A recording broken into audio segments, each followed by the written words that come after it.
interest there. Now, it sounded like you were talking to a owner rather than a realtor. Or was that a realtor you were talking to? Yes.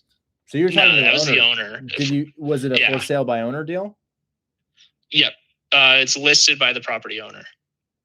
Got it. Okay. Well, sometimes that can be a little bit easier. You're kind of skipping the line. Yeah. Talking directly. I DM'd you the listing, by the way, on Discord.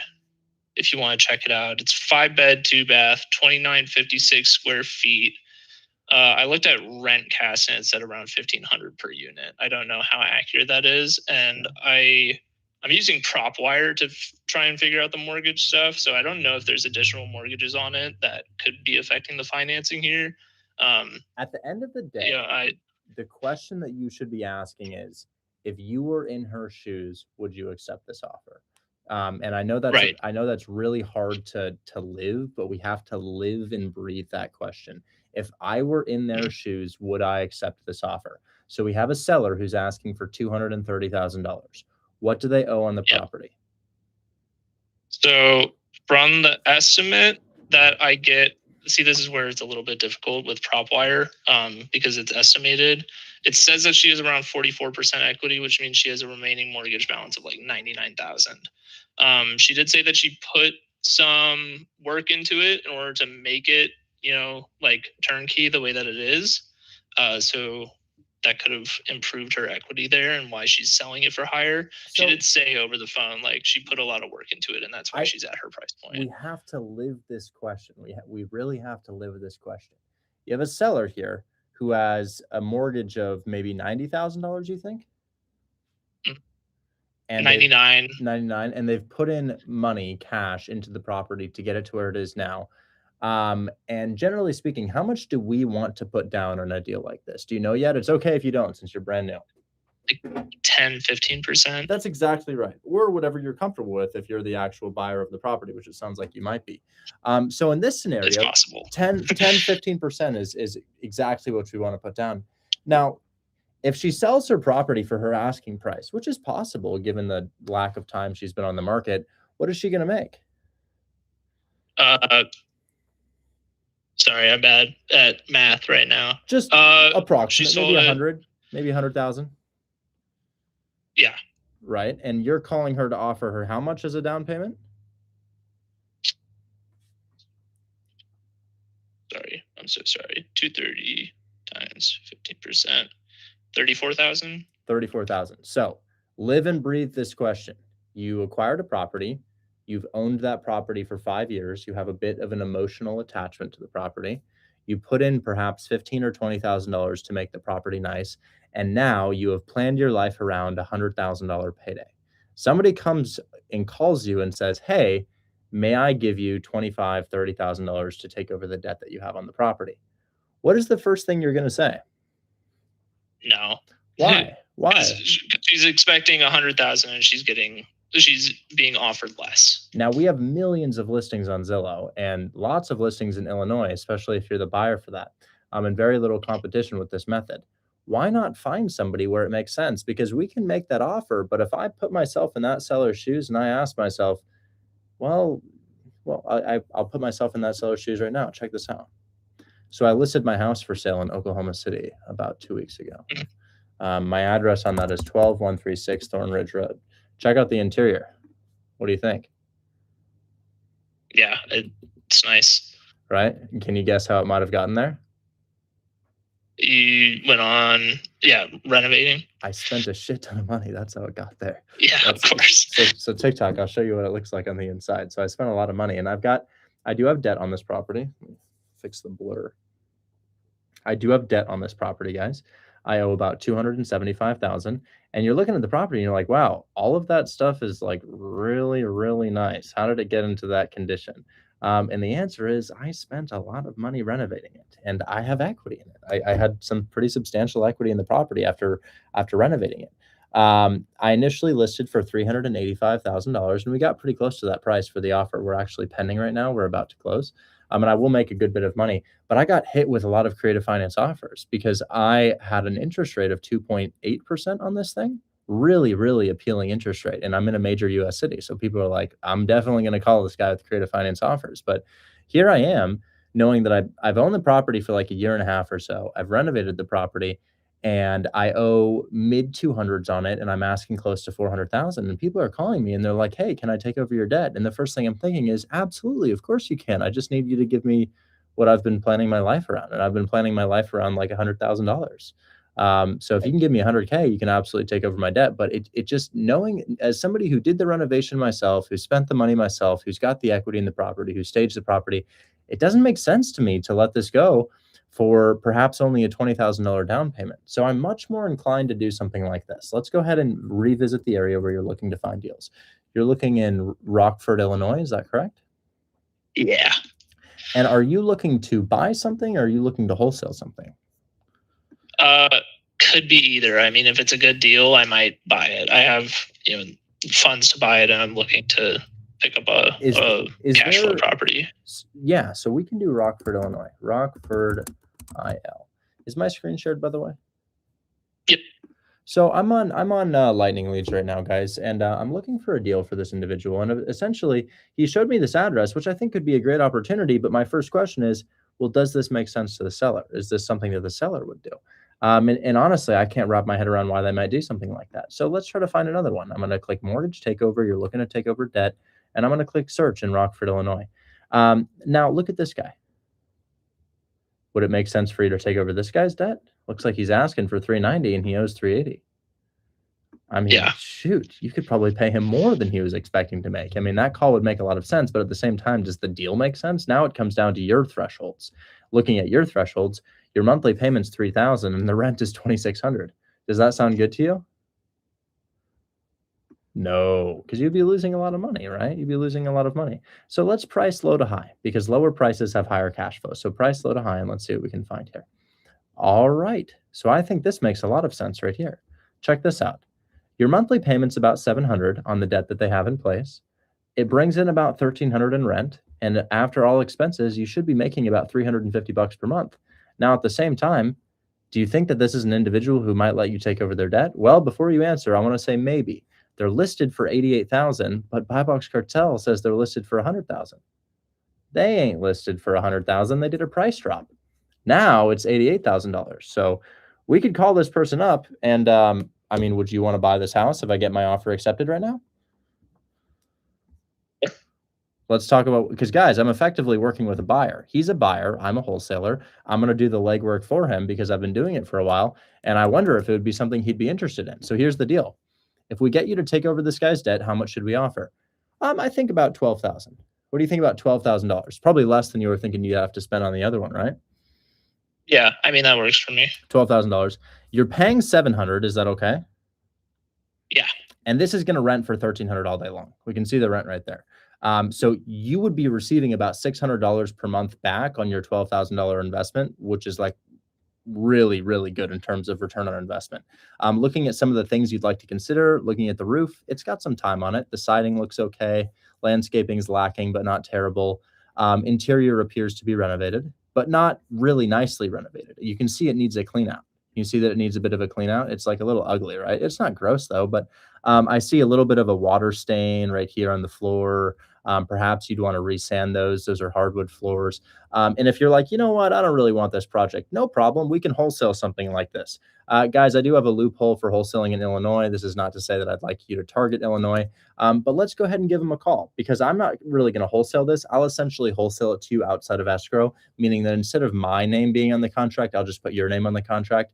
And I'll ask for a $1,000 finder's fee for getting you this deal. And we'll just have you go close on the deal. You can Venmo me your assignment fee. Guys, I'm doing that on one of my deals right now with a non-assignment clause. But let's go ahead and give them a call because I think this is going to make a lot of sense to somebody, as in the owner.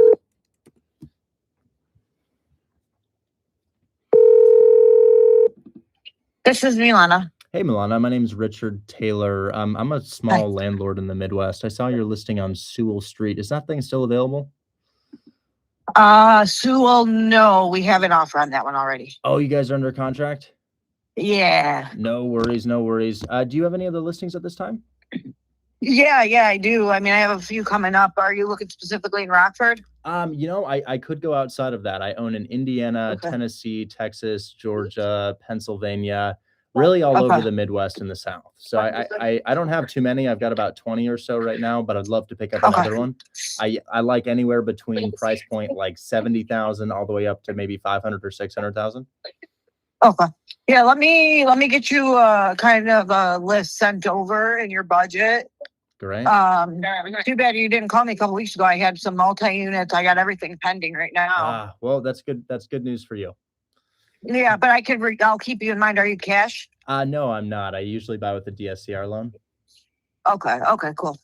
Awesome. I am about to start driving. Text me with your info, and then later on when I get back to my computer, I'll send you over some options, and then as I have other listings, I'll make sure to send them to you as well. Excellent. Thank you so much for your time. I appreciate it. All right, yeah. No problem. Bye. Well, that's honestly a very realistic outcome there. We called them, and my dumbass didn't look to see that they were pending. They're pending. However, it's a really, really great opportunity right there. And then scrolling down, is this one a good opportunity? Well, for you, but for the seller, I mean, it depends. Are you going to bridge the gap between $135,000 and $200,000? Maybe, maybe not.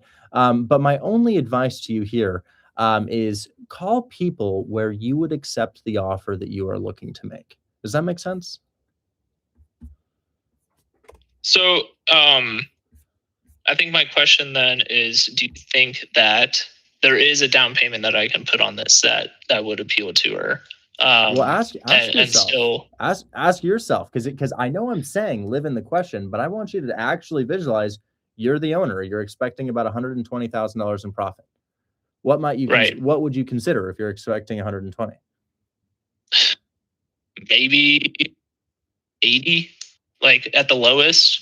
I mean, given the description that she gave to me for like what was updated is like water heater. She tore carpets out. I don't think that she spent $100,000 on the place. I think she probably spent a little bit less than that, but is selling it for higher and wants to be like compensated for the effort more than the amount of money that she put into it, which is why I'm thinking that she might be willing to accept something lower that just puts money like straight into her pocket to get her out of Illinois, which is what she wants. Okay. Let me handle this really quickly. It looks like some people are not getting access to lightning leads. So Zinner, is it a scam? Am I a scammer, or is it that there was a glitch? Hey, I've got two people in the chat saying that they paid for lightning leads, but they weren't able to get access for it. And I don't know how I would solve something like that, but I am seeing two comments about that. I'm getting called a scammer in the chat right now. Yeah, I'm sure they are calling you a scammer. So the fix for this, the fix that has always worked for this, is clear your cache and cookies. Oh, okay. And then they say support tickets were closed without a response, took my money and disappeared. Do not trust this company. How should I respond to something like that? Support tickets are wide open. You can submit a support ticket and we will respond promptly. And how do I know because I'm on marketing, Chris is on operations. How do I know on marketing that the support tickets are working? Like if somebody reaches out and says, hey, I've got this issue. How do we know that they're being responded? Is there a way that I could monitor them? Yeah, of course. So you can go to Glacial and you can say, hey, these two people submitted a support ticket. It is her only job. And you can just say, hey, were these people responded to? And she can send you screenshots and give you that proof you're looking for. I'm sorry that's happening. That's people just don't. Yeah. Okay. I'll forward it to Glacial. But very easy thing, clear cache and cookies, refresh your page, and your new access to lightning leads will show up. Okay, clear cache and cookies. And if you were older and didn't know how to do that, how would somebody clear cache and cookies? Is that through the history tab? No, it's on your Google browser. If you look at the top, you can see where the URL is right at the top of your browser. And to the left of that URL, you see two little on the end of them. It's right next to your refresh page. It's just to the right of your refresh page. If you click that, you go down to cookies and site data, and then it says manage on device site data. And then they just click the little trash can button on the data from embedded sites. And there you go. That's it. That's how you clear your cache cookies. Okay, perfect. Well, I'll forward these to Grayshell, and I'll recommend that they clear their cache and cookies. Thank you. Yeah, sorry about that again. I'll talk to the devs and see if there is a way to fix that. But sometimes what happens is when the data from their previous subscription is pre-cached on the website, it just continues to load that data until they clear that old cache. It allows information to come in from their updated subscription, and then itself. Got it. Okay, thank you. Yeah, sorry about that. It's okay. Talk soon. Bye-bye.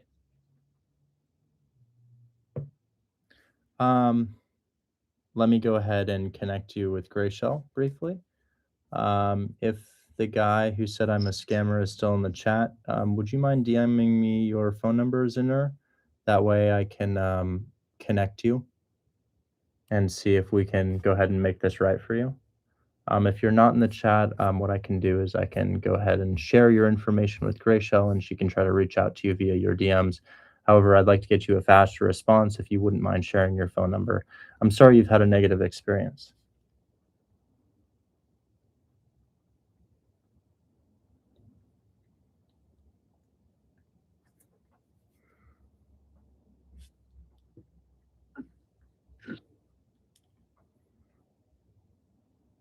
Hey, Grayshell, I got this message here from this individual who says that he has submitted a ticket and that we are scammers and that nobody should trust us.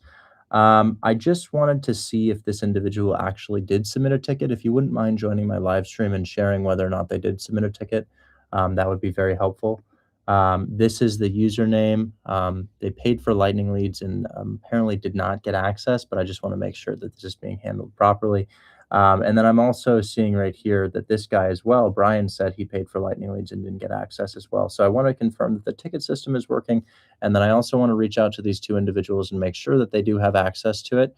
And if there's a way that we can prevent this from happening in the future, either through better responses on the ticket system or through working with Chris and the development team to ensure that that's working, it would be appreciated here. Because, you know, I have nothing to do with lightning leads. I didn't put it together at all, but I am the only one who gets called a scammer.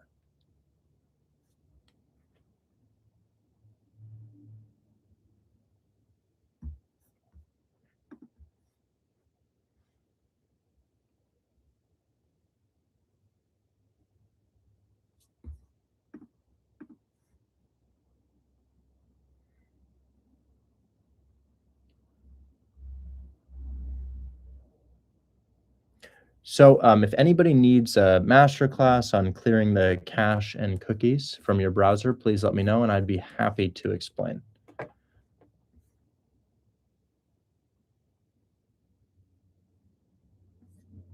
Okay. Void, I'd be happy to check out your contract. Eyebrows, is everything, does that make sense?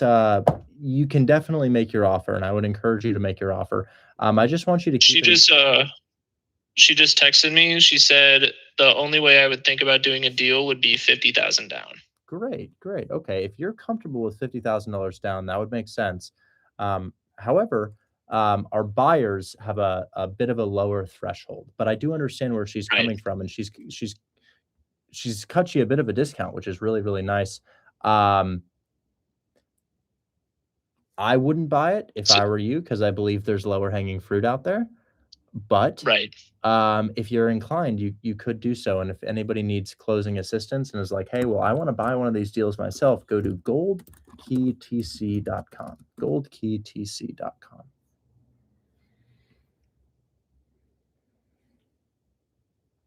I think if I put in an offer at 50K down and we're taking over debt, that leaves the purchase price at, she's listing it for 230. That leaves the purchase price at hovering just around 150. if you like, subtract the down payment to get the purchase price and then take over the debt. I'm sorry, what are you asking? I was saying with 50K down, the mortgage, that would effectively make the purchase price here when she's listing it for 230. Yeah, it's a good discount. It's a really good discount. And from there, you may be able to pivot to a cash offer. It's just I don't wholesale in Illinois because there are restrictions. There are wholesale restrictions in Illinois.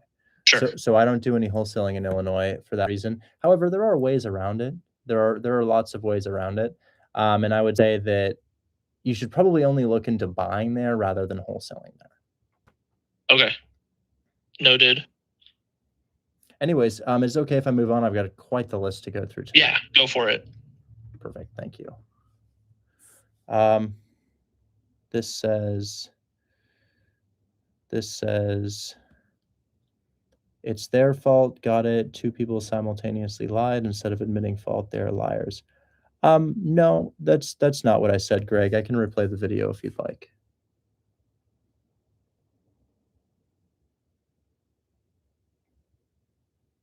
Hey, Graciel. I got this message here from this individual who says that he has submitted a ticket and that we are scammers and that nobody should trust us. I just wanted to see if this individual actually did submit a ticket. If you wouldn't mind joining my live stream and sharing whether or not they did submit a ticket, that would be very helpful. This is the username. They paid for lightning leads and apparently did not get access, but I just want to make sure that this is being handled properly. And then I'm also seeing right here that this guy as well, Brian, said he paid for lightning leads and didn't get access as well. So I want to confirm that the ticket system is working. And then I also want to reach out to these two individuals and make sure that they do have access to it. And if there's a way that we can prevent this from happening in the future, either through better responses on the ticket system or through working with Chris and the development team to ensure that that's working. So it doesn't sound like I had said that they were liars, but I understand that everything is subjective. So if you're thinking like, well, you did say that they were liars, it doesn't sound like that was the case. It kind of sounded like I tried to get their phone number and connect them with support and make sure all of it was handled properly. I wouldn't imagine that they're lying about that at all. I would imagine that there was a technical issue and that they tried to sign up for Lightning Leads, a software that we offer, and it didn't work for them. Maybe they were using a wrong browser. Maybe we had an internal glitch. Maybe the ticket system wasn't working. I've now got my employee in the chat, and she's working to resolve the issue.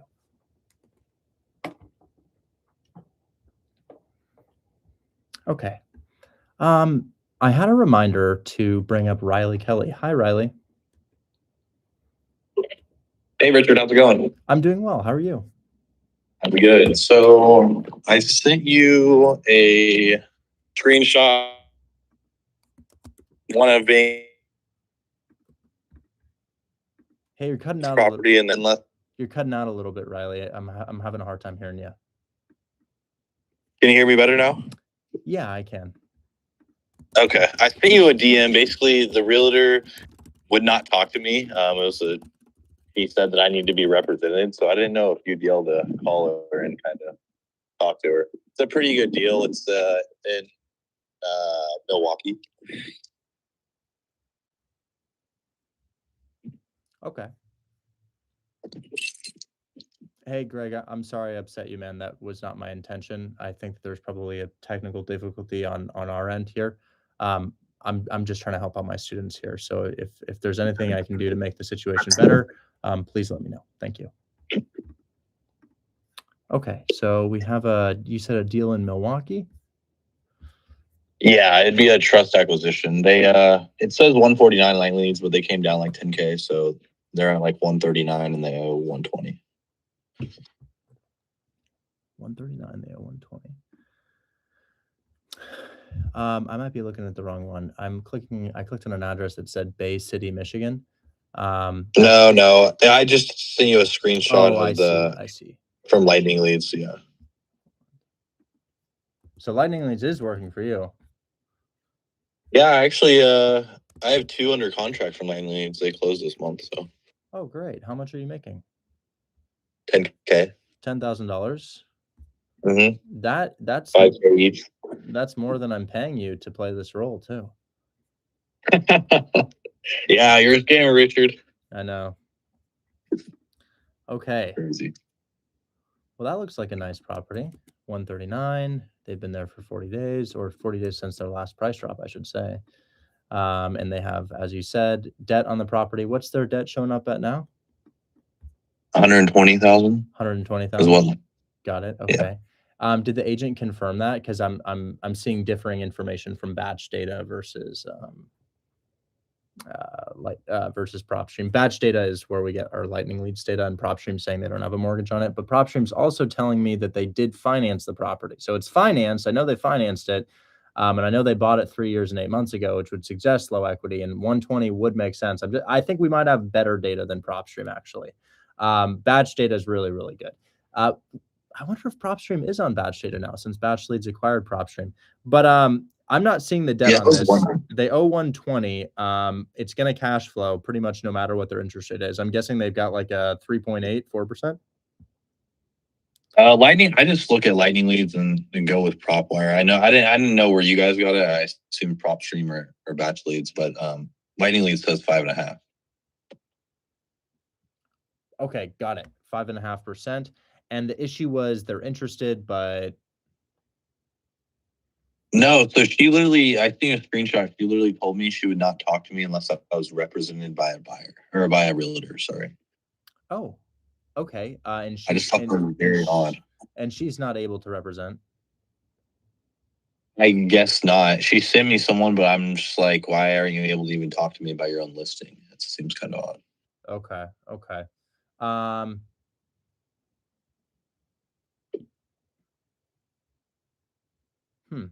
Well, honestly, the solution that I would do here is I would either use the individual she gave you, or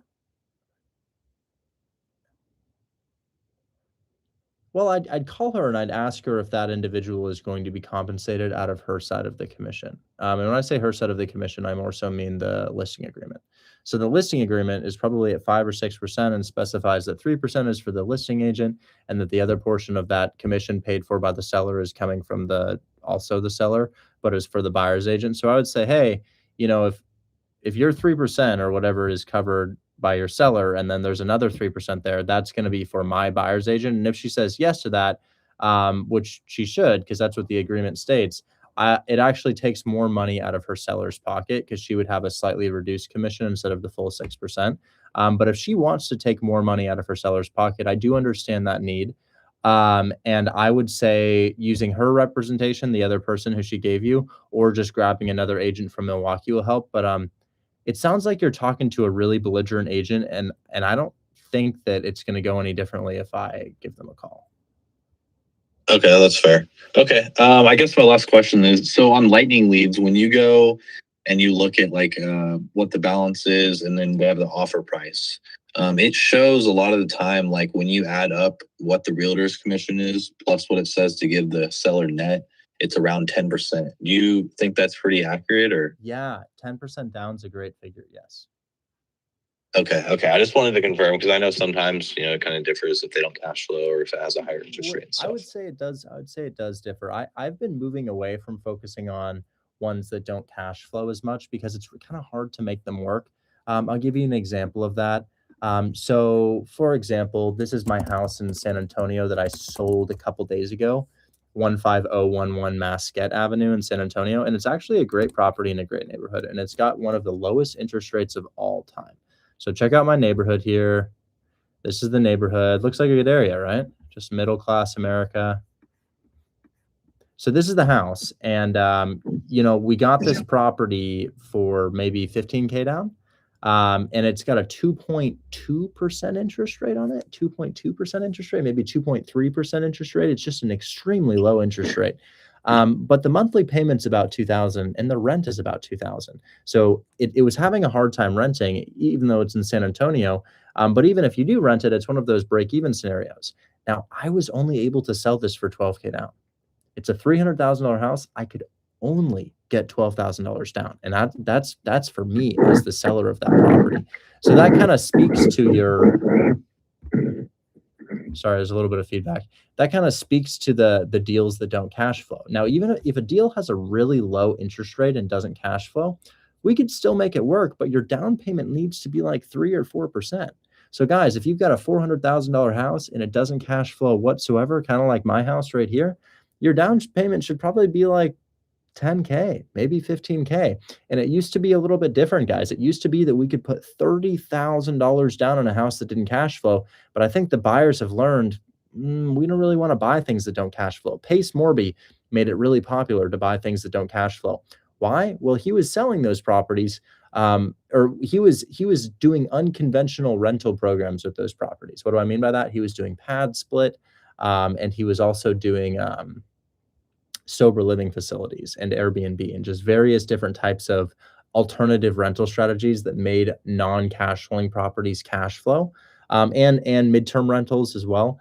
But I think that's kind of slowed down now. So yeah, I would say that if you're trying to do one that doesn't cash flow, make that down payment closer to 3 or 4%, which I recognize is hard on properties that have realtors attached, as that's what their commission is, and the seller's essentially getting nothing. So if I wanted to make deals work with high interest rates that don't or low interest rates that don't cash flow, I'd go to a desirable area like Denver, Colorado, or Atlanta, Georgia, or Austin, Texas.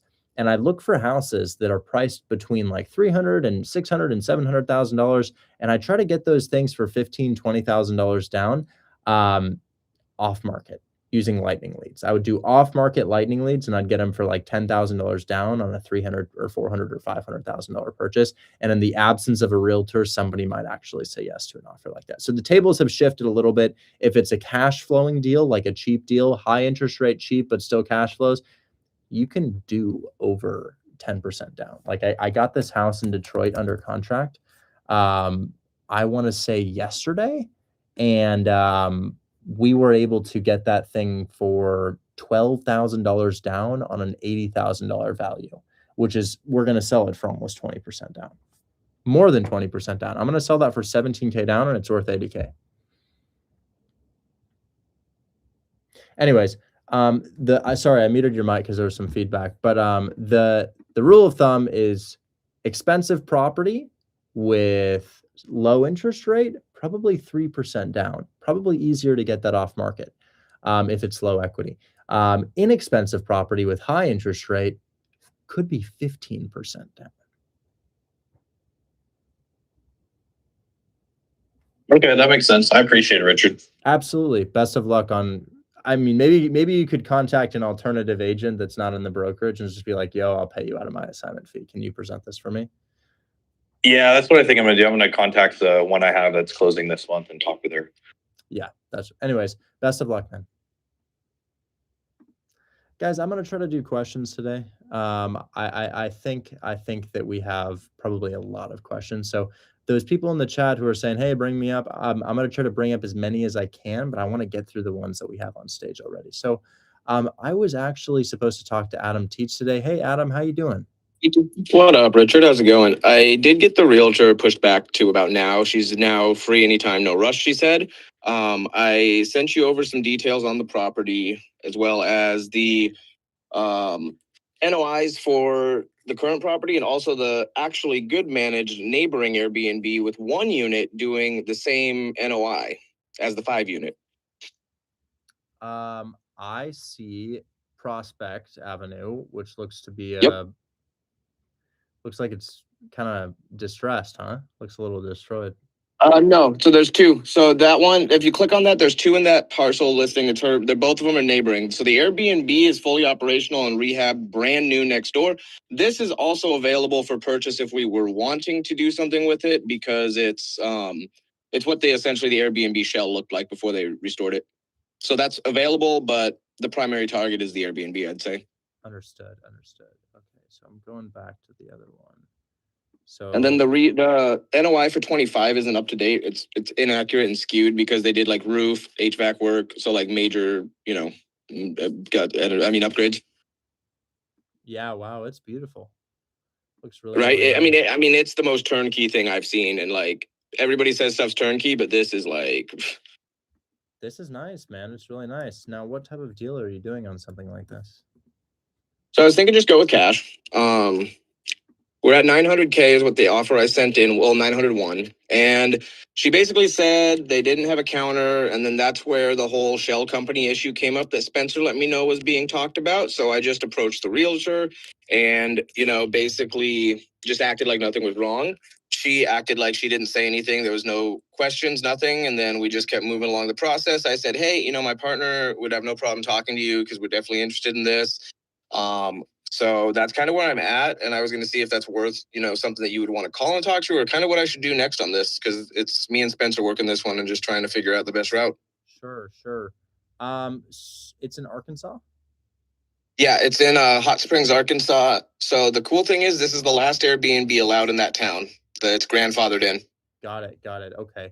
I've probably contracted multifamilies at a discount maybe 5 times or so, and all 5 times I have had to cancel the contract. So I remember probably last year I got a property listed at 600 for like 250. It was like a 10-unit multifamily, and I still couldn't sell it. And I started to realize that the market for buying multifamilies, like with loans or in cash, is extremely hard to enter. I know it happens, but I've never, ever been able to sell a discounted multifamily probably above $200,000. If you get a 200K multifamily for like 110, the threshold to buy it is much lower because it's only 22K down on your loan. But at the same time, when we're looking at a $900,000 investment, we have to find somebody who's willing to put down $200,000. That's without an assignment fee. And we have to find somebody who's willing to inject $200,000 into Arkansas. Arkansas is one of the more rural, less economic activity states, and the type of transaction we're asking them to enter into is a lot. So I've never had success selling a discounted multifamily unless it's a cheap multifamily, like $150,000, $170,000, and perhaps we got it for like 110, 120. I hate to say that because I know you had really high hopes for this, and it might work for you. Oh. But it makes me nervous to talk to somebody and say, yes, this is my company and this is why we have it structured this way, when I've never had experience selling the deal. Does that make sense? Yeah. Does tourism affect that, do you think, at all, with it being Hot Springs and they get about 10 million visitors a year? Does that affect? Yeah. Would you say that affects much on the Airbnb there for that, or? It definitely does. My concerns are I've contracted maybe like 5 or so of these, and I keep having to cancel my contract. And then also Airbnb is a rather unattractive model to investors right now. I can kind of speak for that, as I do have an Airbnb that hasn't quite performed as I would like it to. So I think that it could totally be a deal. We can go through the numbers aspect of things, like cash on cash return. It's just, I've never had something like this be a deal for me, but I don't want you to think of that as the end all be all. It's just a very unique thing to sell. So that makes sense. What type of deal would you say to structure on this that would maybe be something that's more beneficial? So I would jump back up to 1.5 million for your offer. I would offer to put down $100,000 in cash, and I would make the monthly payments that are approximately 40% of what the property brings in. Okay, so I'm gonna have to do a hybrid on this, won't I? If there's a mortgage still for 550, but I don't know if it's even. I have to find out if it's construction or not, then, or commercial. I will say recently I have taken over some commercial loans. I know that was a big no-no Really? in the past, but I have taken over some commercial loans recently. We did Just trust acquisition still? Yeah, we actually did it on 24 and wrap deals, but we actually did it on 242 West Main Street in Meriden, Connecticut, and that was a $70,000 assignment fee with Jesimar, and that was a commercial loan. I also did it on 545, 549 Bates Street in St. Louis, Missouri. That was a commercial 10 unit, and we took over that loan. And then I've also wholesaled some DSCR loans recently as well. And I think that it's something that we will take on. I think that we just have to have a conversation with the buyer and let them know that there's less protection against the due on sale clause. But if the seller understands and the buyer understands, usually we can come to a resolution there. Okay, yeah, I think she'd be open to this, honestly, if we're doing something like that. So I guess then would that be worth it? If I can get it under those terms, then that's something. Do you think you would be able to move? Yeah, man, and then I would love to have the conversation. I just want to be. I'm hesitant going into a conversation like this, right, when I don't know that the deal is going to sell. You know, one of my least favorite things to do at my stage in the game is to say, this is a deal and then cancel the contract later. Because you can imagine, you know, having the followers that I have, if I say, you know, we're going to get this done and then we don't get it done, it looks really bad on me. And it actually 5-10 buyers. You lose 5-10 buyers out of that list every time that happens, you know, and it's, it makes it hard to sleep. I'm not thinking about my buyers list. I'm thinking about the seller. I'm like, damn, I really that too. That person with confidence and I didn't go through. So guys, I do want to encourage you to get properties under contract. But I'm trying to get you to get properties under contract that we have historically sold over and over and over and over again, you know? Right. Okay, that makes sense. Yeah, because I know that you don't want to risk your name on it, and then also just like you said to the seller, that just causes a world of problems. So, yeah. So what I'll do then, I'll try to get it on the terms with that. I'll go back to the drawing board on her and talk to her about kind of seeing if we can do that as a hybrid type. Well, I've got a good solution for this. What does the property bring in monthly? So right now, let me pull up. What did I have right there? I just had this. So property brings in 90K a year, divide that by 12, that's about 75. So we could offer about 3,200 then for max payment, 40% of 75. 40% of whatever it's bringing in is a good monthly payment. What did you say it was bringing in? It's bringing in 90 a year, 7,500 a month. So 90 a year, 7,500 a month. Okay, so this is a great pivot here. This is a really good pivot, guys. I want everybody to watch this. I'm going to share my screen on my mortgage calculator here. So if we buy this for $900,000, our down payment is going to be $180,000. And what do you think taxes and insurance could be on something like this? All right, pull this up. I had taxes in here. Property tax is $2,000 a year. So no, sorry, hold on, $14,000 a year. I was looking at the wrong one. So about, what was that, $150 a month? No, it's about 12. I mean, sorry, $1,500 a month. And then insurance, I would imagine close to probably like 400, 500 since it's a short-term rental. Let me go find that. The insurance was $10K a year, so actually like $850. Wow, that's expensive. So we have this, and then we have the 11, 16, and we're looking at 1949. So here's what we're going to say to the seller. So you're paying $5,000 a month, and you have monthly payments of $1,949. And I would imagine that there's some expenses in the Airbnb, right? So you're bringing in $7,500 a month, but it costs money to run the Airbnb, right? Yep. Oh, their NOI is trash on this. So I'd call them and I'd say, and actually maybe I would be willing to have a call with them because I think we have a very natural pivot here. Because I could call and I could say this, hey, I think I'm ready to go with the 900,000 that we discussed. Tom's with. They do. And go with, so pivot from the cash and just say, hey, I could go with this, but maybe this would be more beneficial and lucrative for your seller if we did this. No, I never try to say why my offer is beneficial to the seller. I used to do that a lot, but I no longer try to convince them of my offer anymore. So here's how I would handle this conversation. Hey, the 900,000 sounds really good, and I submitted it to my lender. But my payment on the 900 is about 7,000 with taxes and insurance. You said you were bringing in gross before expenses about 7,500. So my lender, and really all lenders, they can only lend, legally speaking, if their end is covered, so that we know it's not a predatory loan granted for the purpose of foreclosure. In this case, I don't have a way to pay back my lender each month with the income of the property because my mortgage is going to be more than the property is actually bringing in monthly. So my lender declined me at 900,000 because my payment's 7,000 and you're bringing in 7,000 before expenses. So after expenses, we'd kind of be bleeding like maybe $1,000 or $2,000 per month, which kind of looks like my lender would have granted me the loan for the purpose of foreclosure. So I'd love to kind of go back to your initial asking price of 1.5 million and see if we could just do it on terms, 1.5 million, perhaps over a 72-month period of time. And they may say, no, I don't really want to do that. And I say, okay, well, knowing that this would be kind of a predatory loan to grant, how would I get qualified? Not so much saying, well, this would be a better idea for you, because at the end of the day, they make $400,000 at 900K, whereas my down payment's not going to be 400K. So it probably does make more sense to do the 900. I'm more so talking about a very real constriction that I would face in getting qualified for the loan. Gotcha. So just strict question-based selling, and they just come to their own conclusion then. Yeah. I would just sort of call them and I would have a conversation like that. Now, if you want, I can pitch that to them in real time.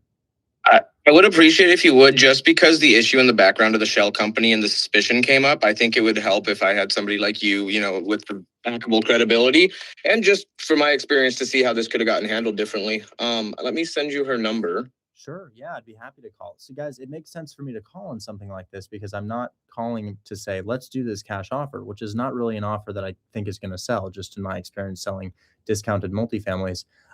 Rather, I'm calling to pivot the cash offer into a creative finance offer.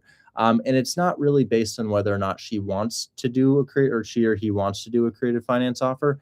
It's more so, what else can I do to make this work? Hopefully that makes sense, guys, but there are lending guidelines. If you are a lender, you're not really supposed to qualify people for loans that lose money each month. The reason for that is usually, as the lender, you pay 75% of the purchase price or 80% of the purchase price, and the buyer pays 20%. So in theory, if you grant them a loan that they can't pay back, you can foreclose on them and make profit on the sale. Does that make sense? So if I'm a lender and I'm like, hey, you should do this deal, and I give you a loan for a deal that's impossible, but you paid for 20% of it, if I paid for 80% of it, I can foreclose, turn around, sell the property, and make the 20% in between. So we have lending guidelines because back in the day, back in 2008, you'd have what's called ninja loans, no income, no credit, no job loans that they would grant to people. And if you've seen the movie The Big Short, you've learned about this, but people who are like waitresses would have like a house and a vacation house and like a car loan and credit card debt, and they would just keep going into debt and debt and debt and debt. And I think what the lender was thinking is, well, we're in a high appreciating market, we'll foreclose on that and we'll be able to sell the property for a profit. But ultimately that tanked the entire market. So for moral purposes and then also not crashing the economy purposes, you can't really get a loan like that anymore. Right. That makes sense. Okay. Yeah. I just sent her your number because I think that'd be good to hear so you can pivot that, because I think they'd be open to it. They do have a $5,000 a month as their mortgage right now. Is that all that I know on the property? So I know that's what they're paying. Now, I will say, I don't think a creative finance offer is going to make sense if their mortgage is $5,000, because let's think about it. If we get them to agree to creative financing, because I honestly don't think there's anything we can do with it now, because if we get them to agree to creative financing, they're essentially waiting for $1.5 million, right?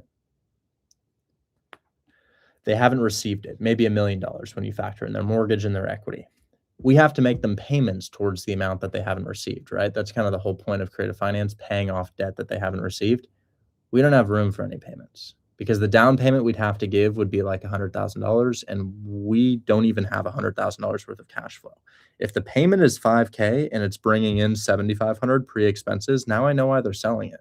They're selling the property because it probably bleeds every single month. So it's poorly mismanaged, though. That's the fact. It's poorly mismanaged is why it's bleeding like that. They're non-experienced owners. They rehabbed it, got into the STR game with Airbnb. Complete mismanagement. I mean, based on the neighboring Airbnb's 8.5% cap rate, this on decent management could be bringing in $80,000 a month.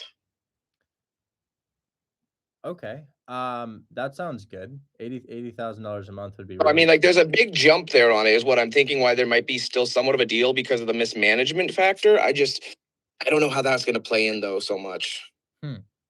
Okay. How many units are there? It's a 5-unit. So 5 units.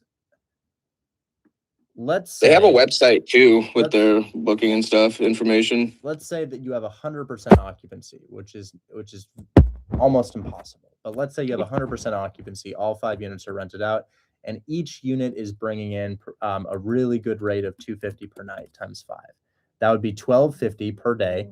Multiplying that by 31 days of occupancy, that would be $38,000. So the figure of $80,000 maybe month, 80 was oh no, that's the neighboring one. I'm sorry, I was looking at the wrong document. My apologies. So I think it might have been, so we could be getting about 35. Well, not even close. Let's run the real numbers. You're probably looking at closer to a nightly stay of about maybe $140. That's probably pretty standard. And then you're probably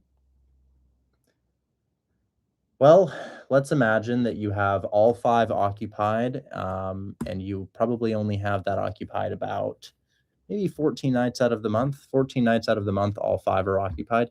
You might be bringing in 9,800. So I think there's room for improvement here, but this thing going over $12,000 a month seems incredibly unlikely. Bringing in 12,000 a month with this would be amazing. But bringing in 9,800 would be pretty standard. So I think, yeah, it probably is mismanaged, but not mismanaged to the point where it could bring in more than 10K per month, you know? Gotcha. That makes sense. Okay. So I just I don't think there's much here. I'd prefer not to have the conversation understanding the numbers of it. I didn't factor in that it just couldn't cash flow. I would say that the conversation you could have is I can't get qualified because my payment is in excess of what you bring in per month. And I want to do creative finance with you, but it doesn't seem like this can bring in enough to the point where I can make you hefty payments. Perhaps you could only make them $1,000 a month in payments, but now making them $1,000 a month in payments, when I send this to my investors or when you send it to your investors, they're going to say, okay, well, I'm paying 6,000 and I'm bringing in 7,500 pre-expenses and I'm breaking even after expenses. And I'm solely purchasing this property with a 6-figure investment off of speculation that I could, bring in even more. All the while, it's in kind of not a dying strategy, but a less popular strategy of short-term rental in a less popular market, Arkansas. I think the amount of hurdles that we have to get over here is just exorbitant. I see struggle from the seller's perspective being, I'm supposed to make $500,000 and you're telling me you can give me $1,000 a month in payments. And then looking at that deal from the buyer's perspective, you want me to spend $130,000 in Arkansas on an Airbnb that's breaking even for the speculation that I might be able to rent it out for more? So she doesn't. Multiple hurdles. Dude, I'm so sorry. I got to move on. I just don't see it. Not a problem, Richard. I appreciate the time. Thank you so much, brother. Absolutely. Talk soon, man. Okay. So guys, at the end of the day, I think that we need to look at it from the buyer's perspective and the seller's perspective. So what does the seller want? What does the seller want? The seller wants their equity. The seller owes 500 and is asking 1.5 million. Me offering 100K down there is a stretch, but let's just say they say yes. Now it comes to paying back the 900,000 in equity that they have. Well, I should probably make payments towards it, and I need to somehow convince them to only take $1,000 in payments because that's all I have room for. Assuming the seller accepts that, then I have to go to my buyer and say, your down payment is 130K with my assignment fee and closing costs. Your monthly payment is 6,000. Hey, Chris, and your income is just about 7,000. Hey, Mama 2 Mav, I had responded to that earlier. I just don't think we have enough comps at this time for me to justify a project like that. So I'm not going to send my contractor out there. I thought about it overnight. I would need comps to justify that, but you can lock it up and send it to my team and we can try to sell it. It's just from my perspective, I just don't see any comps that illustrate that that's going to sell for what we think it might sell for. We just want lots and lots of comps. Anyways, I'm going to go ahead and keep answering some of these questions, guys. So we're also speaking with MJ Wade next. Hi, MJ Wade. How are you? Doing good, man. How you doing, Rich? I'm doing really well. What can I help you out with? Awesome. Appreciate your time. Hey, you looked at a 2 duplexes for me a couple of days ago in Albany, Georgia. It's still in your DMs. Anyway, you sent me a proof of funds to send them, and they got it. And it's like, oh no, we need more. He sent me an email. I put it in your DMs. They basically rejected the snapshot and they want more, but they're good on the terms and everything, but I don't know, they really want to. If I don't have enough money to provide proof of funds, there's not much I can do for it. So I've got about 200,000 liquid to invest right now. What is the money that they need for the deal? What's the down payment? Oh, it's only 37 down. Oh, so why'd they say that wasn't it? Oh, you're saying enough in terms of credibility, not enough financially.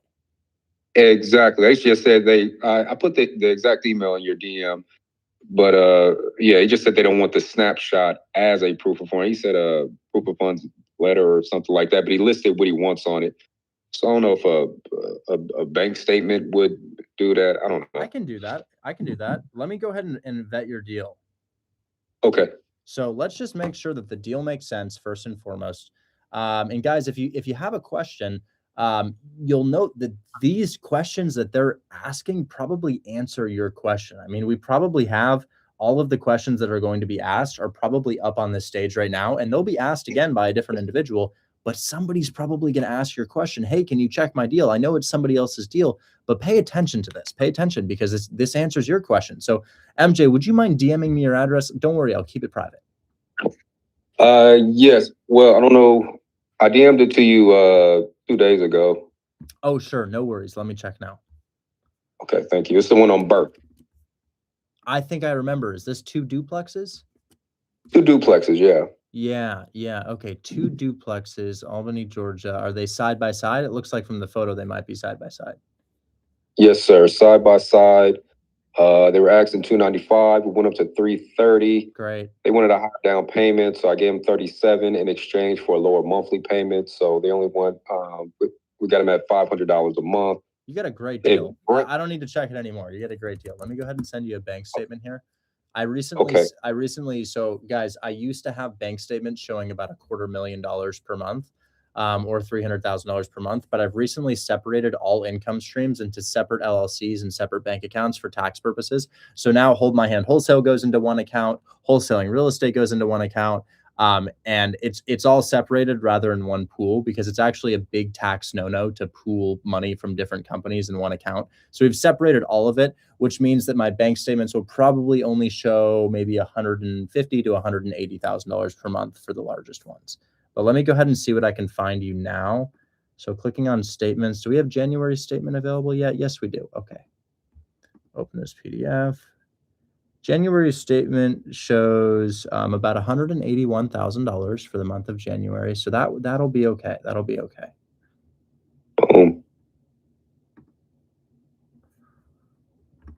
Okay. That's awesome, bro. Yeah, I think I'll get this wrapped up. I already submitted it to contracts. I didn't know I was gonna get that little hiccup. That's okay, man. You've got you're in the money. You're definitely in the money.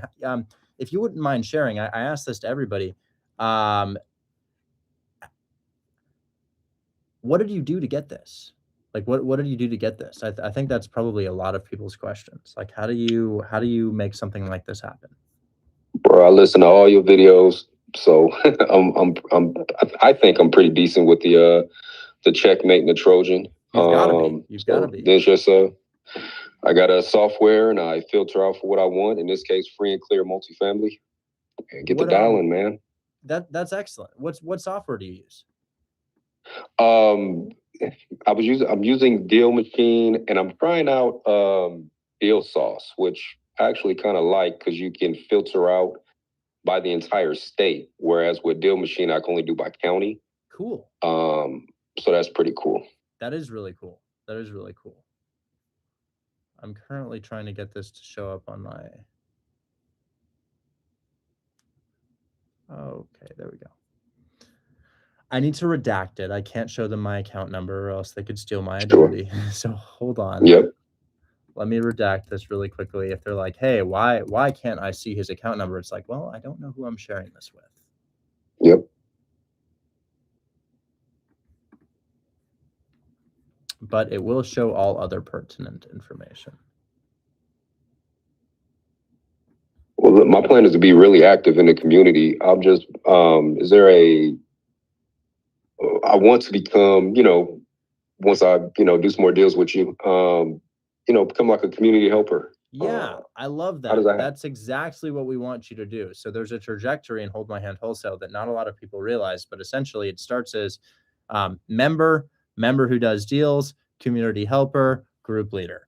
And once you're a group leader, you have the opportunity to run live streams and then people can find you deals. And there's just a ton of opportunities because we give you a platform so that you can talk to a lot of people. But anyways, I would say that the way to do that is to continue doing what you've been doing. Engage with me in the chat, engage with me in the chat.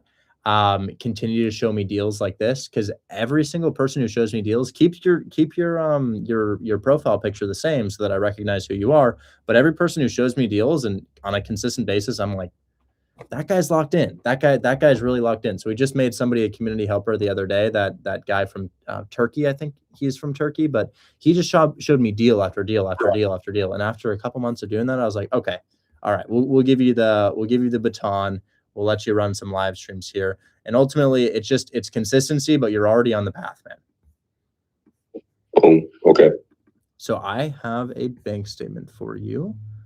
And I'm gonna do. I don't want to show them all of my transactions. I just want to show them the deposits and additions. And that will suffice. Save. And that'll suffice. Okay.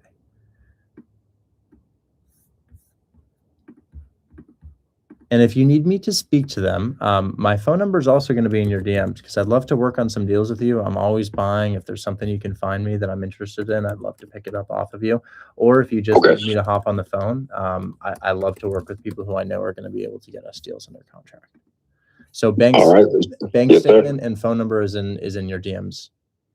I really appreciate you, man. Thank you. I look forward to working more with you. Absolutely. When did you start using other people's money, or do you use your own money? For all of the houses that I own, I've used my own money to purchase them, but I'm kind of known on the internet for getting houses for really low down payments. So I have a number of properties that I acquired for 0 to 5K down. And then when I'm wholesaling houses, I don't actually need to use any money for that. Wholesaling is free. It's just you're the deal finder. And as the deal finder, you get like these. These are assignment fees. Like this one's a $20,000 assignment fee. This one has coffee spilled all over it. How much is it though? 11,000. And then we got a $4,000 one. These are just some recent assignment fees I've gotten. This doesn't cost any money. It doesn't cost any money to get finder's fees like this. More so you spend your time. So I'm trying to ask the people who we bring up on stage, hey, how long did it take you to do this? What did you do to do this? How can other people replicate this process? And we kind of just heard it from that guy. But I'll be honest, I haven't actually started using well, that's not true. Recently I did use other people's money. So I have a private money lender who funded my entire fix and flip in Detroit. So I just started leveraging other people's money. My private money lender, through a social media connection, funded my entire fix and flip for me, which is just something that comes from putting yourself out there on social media. Eventually, it's not a hard money loan. It's a private money. Hard money is available to you. It's available to everybody. Anybody can get a hard money loan. It's based on the asset, less so your credit. But a private money loan is like, I will fund your rehab. I will fund your down payment. I will fund your closing costs, your assignment fee. You give me a return on the back end. That's a private money loan. Private money loan is like it's like if you and I were friends and you're like, Richard, I want to do this project. Will you lend to me? And I'm like, sure, I'll lend to you. And I give you $100,000 to go complete a project.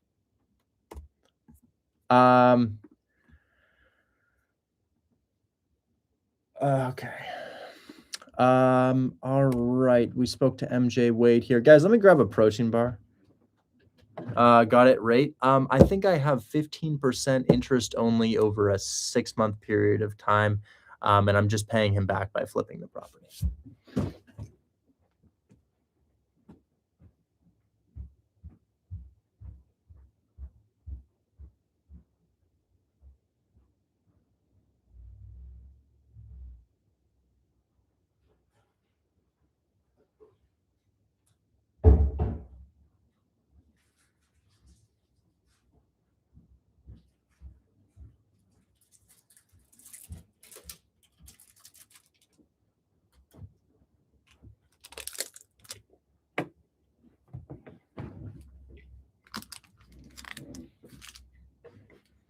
You guys have any protein bars as of late that you're really liking?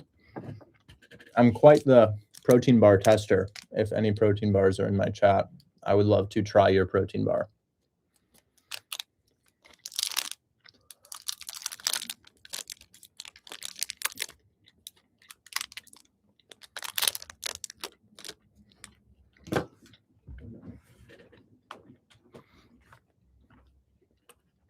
Barbell is good.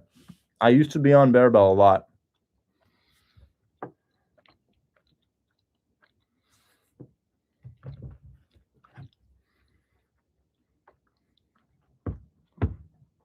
Do you compete?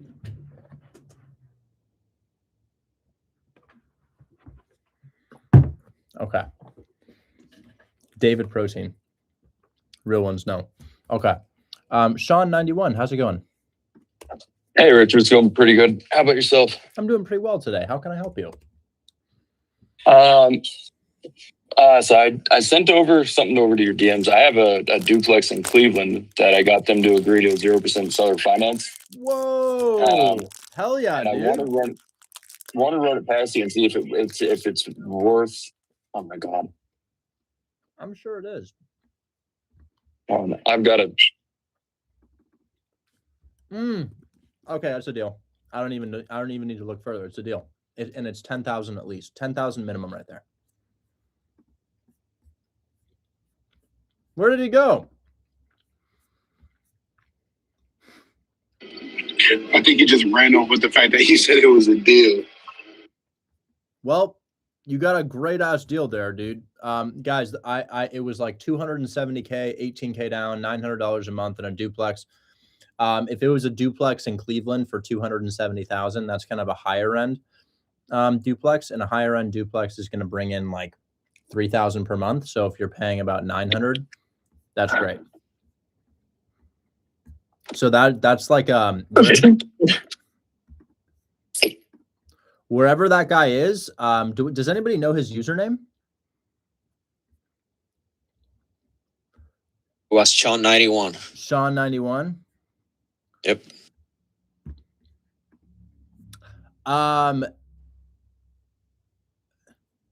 Well, if you guys see Sean 91 back in that, dude, that's a great deal, Sean 91. Sean 91, I'd love for you to submit it to our team so we can sell that in a bidding war. Maybe we can even get $15,000. I have a ton of people who would be interested in that.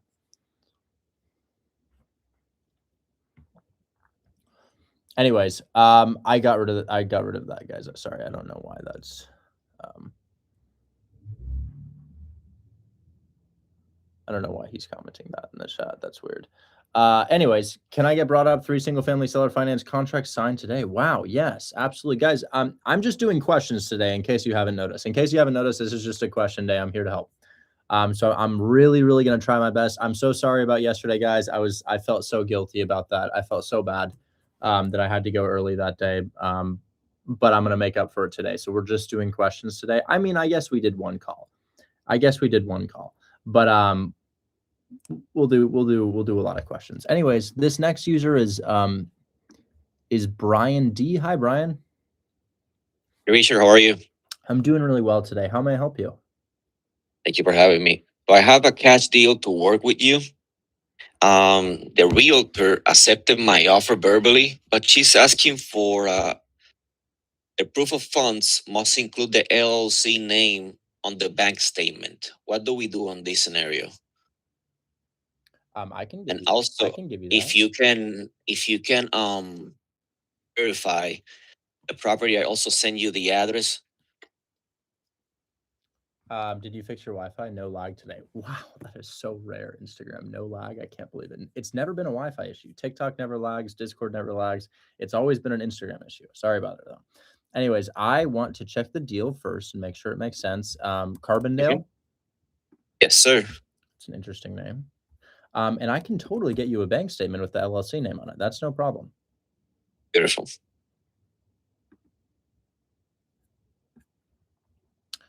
Okay, let's talk about the deal that you have here. So I'm looking at a $200,000 house. It appears to be in rent-ready condition. Looks like a great property, and could be an awesome seller financing deal based on the condition and location. What have you pitched on it? My pitch was catch 141K. I tried to pitch the seller finance, but they didn't agree to it. That's okay. That's okay. I'll have to run your deal as a cash deal and make sure it makes sense. Mm-hmm. I just had a guy ask me if he can do this from Nigeria or from Nigeria. Is that what he said? Kenya. Sorry, can I do this in Kenya? So the last house I purchased, absolutely, Shervin.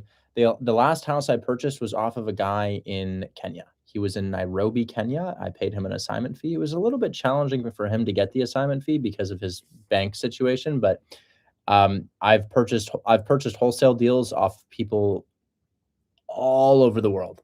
You know, we have an Egyptian wholesaler who's just ripping right now. He's just doing numbers, bros, probably in the chat right now.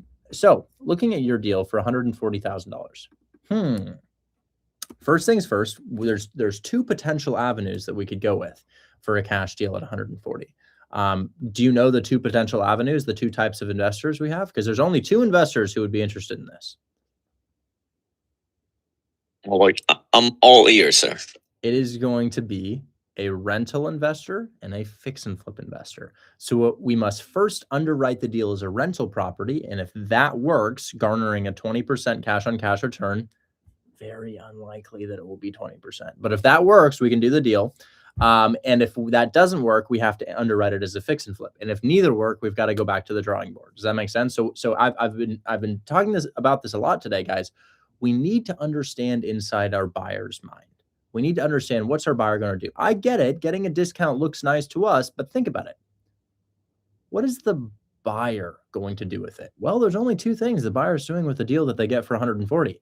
They're either turning it into a rental property. And my immediate thoughts when I think turning it into a rental property is, well, you have to put down at about 150,000, just about $35,000. So we need $35,000 worth of cash flow, which is about 20% of that back per month. So whatever 20% of $35,000 is, that's what we need back per year. I'm sorry, I said per month, I meant per year. And if we're not getting 20% of that back, we need to underwrite it as a fix and flip. If I put money into this property to renovate it, will I be able to sell it for a profit? I think it's pretty unlikely that that's the case on this property, but I'm going to go ahead and check right now. Is it okay if I share my screen on this? Yes. Because I think it's a better example than deal. Because chances are it's not going to work for either of those type of scenarios, and I'll point you in the right direction. But let's go ahead and check it out. So, guys, how do we know if a $60,000 discount is good? Because a $60,000 discount can be amazing, but it can also be, well, it doesn't really do anything for me. So how do we answer that question? Let's find out right now.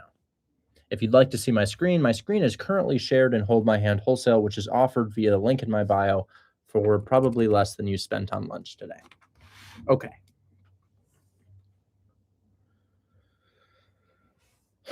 All right.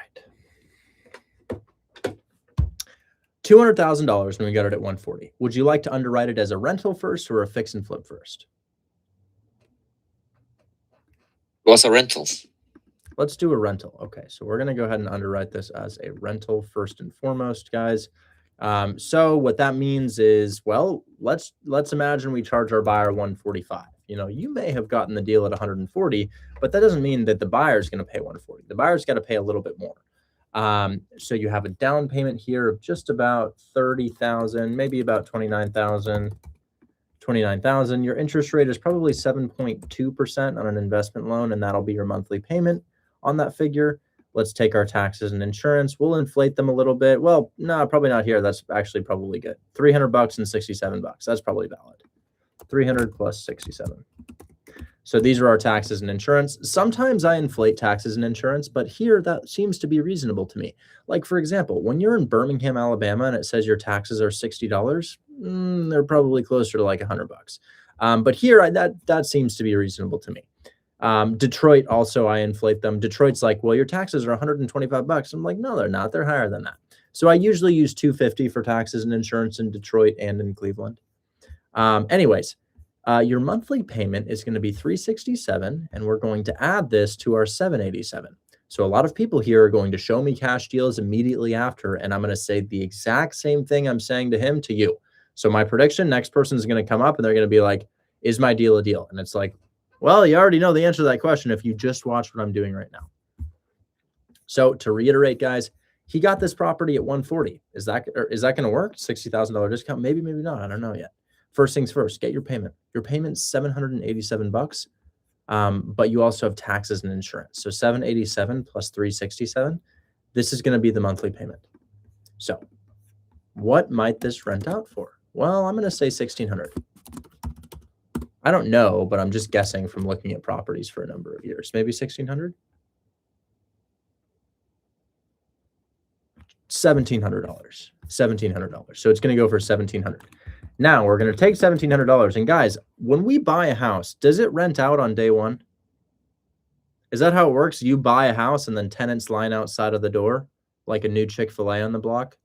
New Wingstop opens in your area, people lining out the door. Is that how houses work? No. Guys, you're probably going to take 2 months to rent out your house. Now, guys, if you collect $1,700 a month for 12 months, you make $20,000, right? But you're only really collecting 10 months of 1,700 because you have vacancy. So if you're supposed to make 20,000 and it takes 2 months to rent out, that's already $3,000 that you don't collect. So a lot of people, a lot of real estate investors, this guy says, yes, where I live. Well, that's good news. That hasn't been my experience. I own in about 11 different markets, and in 11 different markets I own in, it's weird. Every single time I buy a property, I don't have tenants like waiting outside of the door. Usually I have to market to find them, even if it's a big area, which I almost exclusively own in big areas like Denver or Atlanta or Houston or Dallas, wherever it may be. Not Dallas. I don't have anything in Dallas, but $1,700. I'm going to take 20% off the top. That 20% is supposed to account for that vacancy amongst other issues that we experience. So 1,360 would be coming in. And what is coming out? Do you remember? What's coming out is going to be 1,154.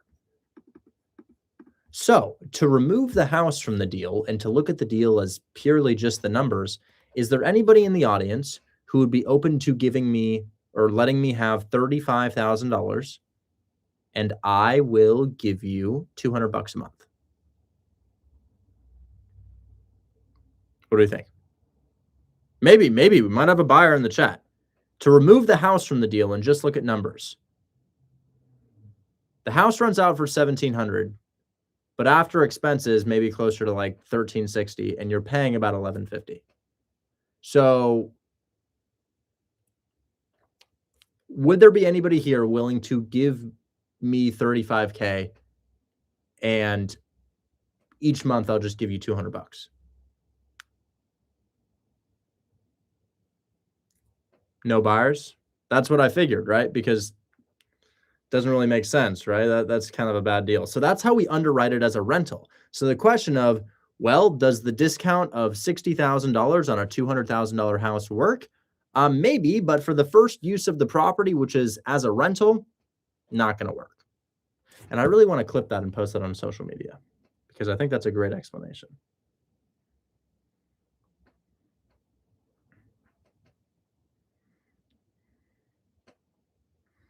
Hey, Jalen and Andrew, by the way, the clip from yesterday is not an agent, it's the seller. I saw that in the chat here. We didn't post that today, so I should probably let you know about that. But I'll also let you know I'm underwriting a deal right now. This guy sent me a house. It's listed for 200 and he got it for 140. And I said, well, what are the uses of the property? Either a rental property or a fix and flip. Let's figure out if it could work for either. And I'm essentially going through that process right now to determine whether or not it works for either. And I think it's an amazing example. I'd love to post 2 videos tomorrow since we didn't get one out today.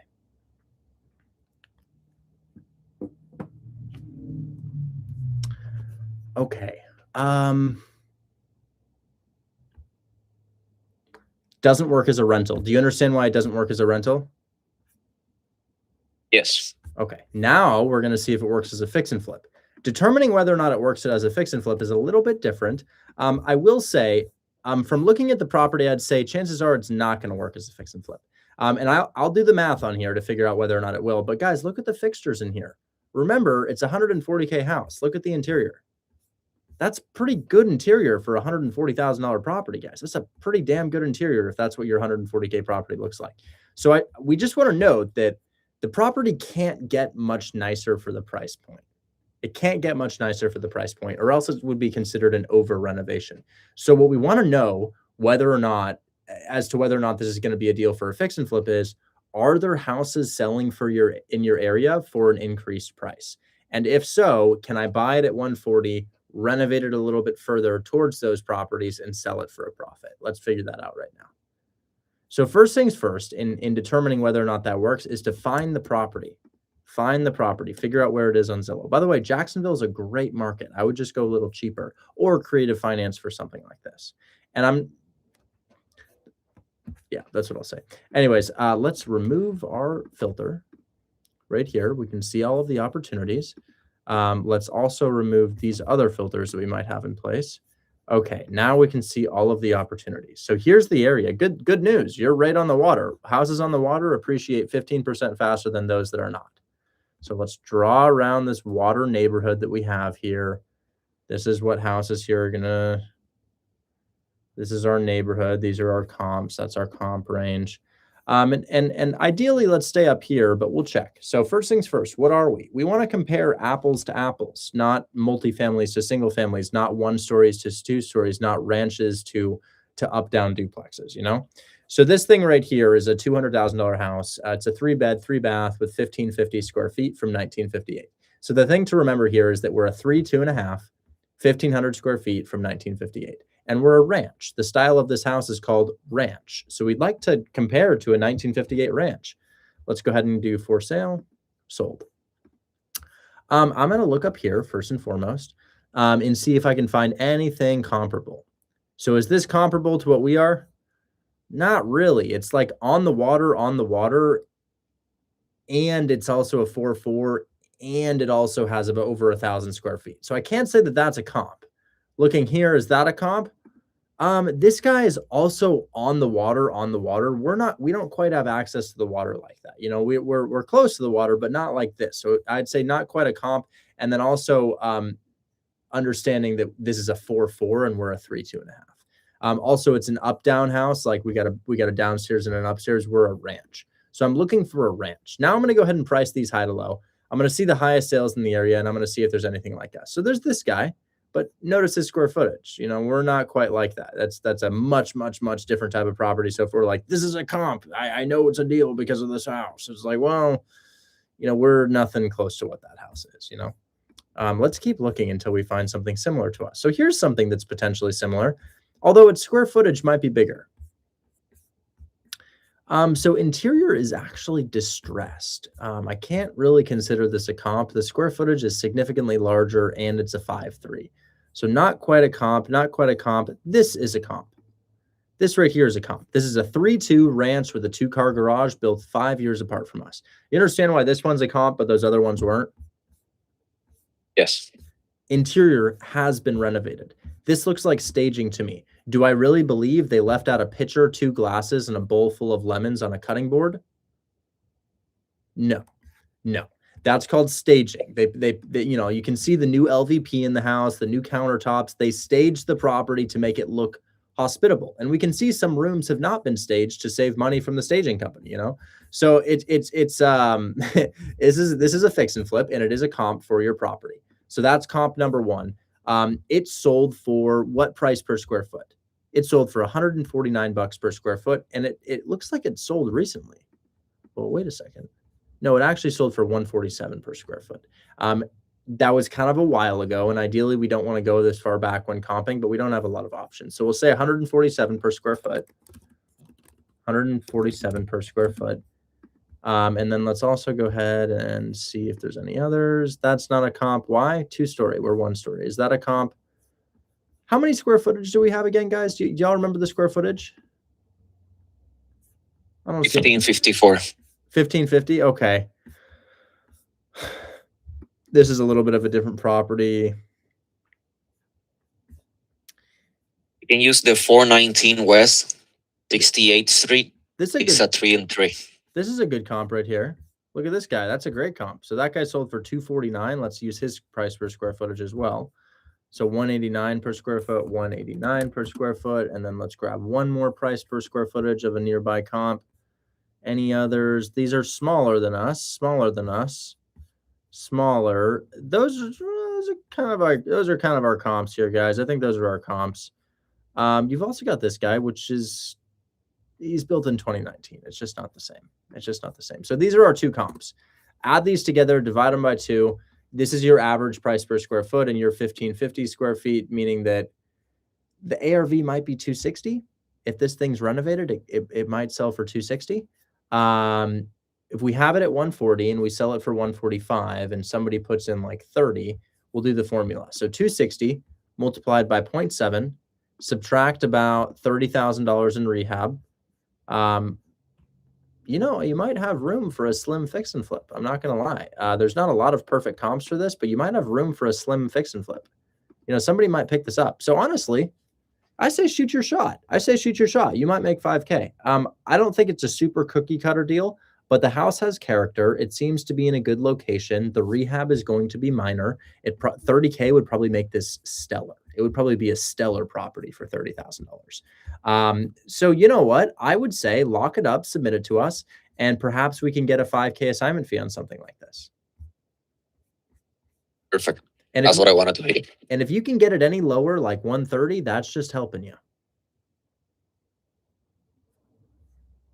Got it. Thank you, Richard. Absolutely. Thanks for coming up. Can I get help with my EMD? Sure. Let me see if I can fix your issue. Also, will you send me the, I'm sorry, before I leave, will you send me the bank statement? Yes.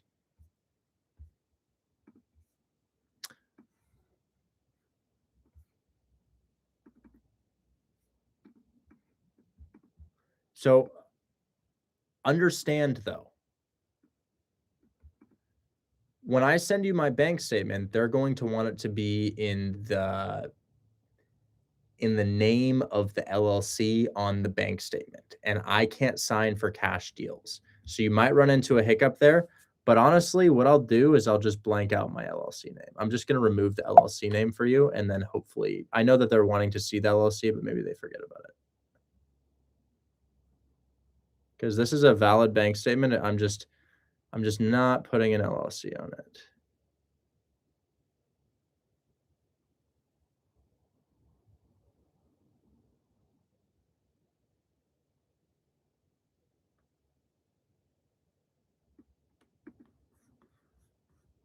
Okay. So here's today's bank statement. It's a real bank statement, and it shows more than enough income to do the deal. Let me go ahead and send this to you right there.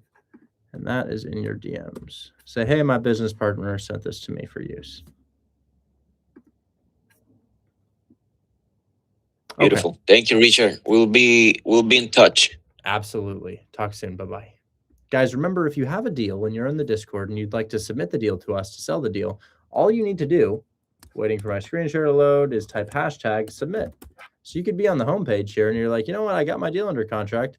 I'm going to type #submit and I can submit my deal right here. Okay. I want to say Yasu was next. Sorry if I'm skipping anybody, but Yasu, how are you? I'm fine, Richard. How are you doing, man? I'm doing really well. What can I help you with? Good. So regarding, I don't know if you remember, we talked about a property 2 days ago that you run the number for it. Let me send you the address again. So you have it right there. Stacy, that's right. Yeah, you could really. I just sent you the listing. Perfect. I do have it under contract right now. So I thought, like, if we can, do a live close, that would be amazing. Oh, we're talking about Fairport. Yeah. I remember this as something I was obsessed with. Did you get this at 70? Yep, 71. I'm just going to check your rent really quick. I'm going to sell his deal live. And what is your country of origin? Where are you calling from? I'm from Egypt. I don't know when you said, like, we do have a good student that is from Egypt that is popping up right now. Is that me or is that someone else? Because I would like to connect with them. That's you, bro. I will say I have seen a handful of people from Egypt, a handful. I see a lot of Eastern Europeans, guys. It's interesting. A lot of Eastern Europeans, like Romania, Bulgaria, Russia, Ukraine. Y'all are in here and y'all are making moves. Like I see it over and over and over again. But yes, I will sell your deal live for you. You have it at 71. I'm going to shoot for 76. Okay. Okay. Sounds good. Let's give a little bit of context right here. because this is great. We have a student calling from Egypt, and essentially he's found this house in Detroit. He found this house in Detroit. It's just listed on Zillow. Really, anybody could do this. I'm not saying that Egypt is Eastern European. I'm saying we got students from Eastern Europe. Nice. We got Eastern European students. We don't have a tremendous amount of Egyptian students. Anyways, this is a house that this Egyptian student found in Detroit, Michigan. Right. So what we have here is just a house listed at 95. Now he got it under contract for 71, which I think is excellent. Why do I think it's excellent? Well, it's listed for 95 and he got it for 71. And then beyond that, it's fully renovated. And then beyond that, a house renting for $1,300 long-term rent with 76K price point has a 20% cash on cash return. That's what we like to see. Is there crime in the area, by the way? No. You're already. What's up, stud? Man, I just keep seeing deal after deal after deal for you. Tell me about it. You at a computer right now? I am not at a computer right now, but I can you. look it up on my phone or text it to me. Perfect. I'm gonna text it to you. So this, I mean, on the selling side of things, I don't think he's done super well because this guy's kind of taking an L selling it for this price. But essentially, this is a fix and flip. This guy flipped this property top to bottom. I don't think it's ever been lived in, but it's like stunning fix and flip. Listed for 95. We got this thing under contract for 71 and can get it to you guys for 76 right now. Rent is $1,300. No crime in the area. Detroit, Michigan. New roof, new siding, new floors, new paint, new lights. This thing would fly as a rental, but it's long-term rent at $1,308. Section 8, probably closer to $1,600, and it's big, so tenants like it. It's 1,700 square feet, whereas a lot of these are 1,200 square feet, but I just sent this to you. 76K, I think it's going to be a ripper. 76K, newly renovated. Fresh, beautiful. Probably one of the best ones I've seen in Detroit. Like, we don't usually get properties like this because they have like a bottom line that they need, but I think this guy's just down to break even. That's amazing. Okay, and it's not rented, obviously, correct? It's not rented, no. Do we know what the crime is in the area? Not a single shooting in the area. Okay, that's beautiful. Yeah. So I think your buyers are really, really, really going to like this one. But yeah, we're shooting for 76 on this one. I think it's like a 23% cash on cash. But I think the biggest thing here is how steeply they got it discounted. Like, you have significant equity in the deal, like almost 50% equity after you purchase. What are the comps? What are the comps in the area show the properties at? PropStream takes all MLS comps, and I'll tell you what PropStream puts it at right now. Please, yeah, let me know. Because you hit the cash on cash return mark, but you've also got great equity in it. $93,000 based on 30 comps in the area. 93,000. That's phenomenal. So after a DSCR loan, you like start in the deal at like, I mean, you've got 50% equity after you put down 20%. Yeah, that's really significant. Yeah. Okay. Anyways, I just thought it was super, super interesting. This student from Egypt locked this up under contract, ready to go right now. You could blast it out to your buyers. Beautiful. Okay, I'm gonna get it. I'm gonna go and share it, and I'm gonna let the guys know, and I'll get a response for you as quick as possible on this one. Perfect. I just got offer accepted on a warehouse in Texas with a long-term tenant paying $7,000 a month. We have 0% interest payments of $4,500 per month with taxes and insurance included, and the rent is about to increase to $8,500 per month. It's a warehouse though, but the tenants are already in place. So to me, my buyer from Dallas, Texas might take something like that. Yeah. It's just with the rental increase, it could be a crazy return, 0% interest. But that's signed in our contract now. I'll also send that to you. Perfect. Awesome. Thank you so much. Talk soon. Bye-bye. Bye. Yeah, man, he's gonna pick that up for 76. He'll pick that up for amazing. That's amazing, brother. Thank you. I also sent you another deal. So don't just wait for me. Submit it to the team as well, because I want this to get into our system. I already submitted 2 days ago, I guess. Oh, perfect. Perfect. Shell is my dispo manager for it, and I just sent you another deal that was with your dispo team. The realtor just got back to me yesterday telling me that we fell through and I can get it for like maybe 65,000. Please, I really want you to check this property and tell me, like, I looked into everything.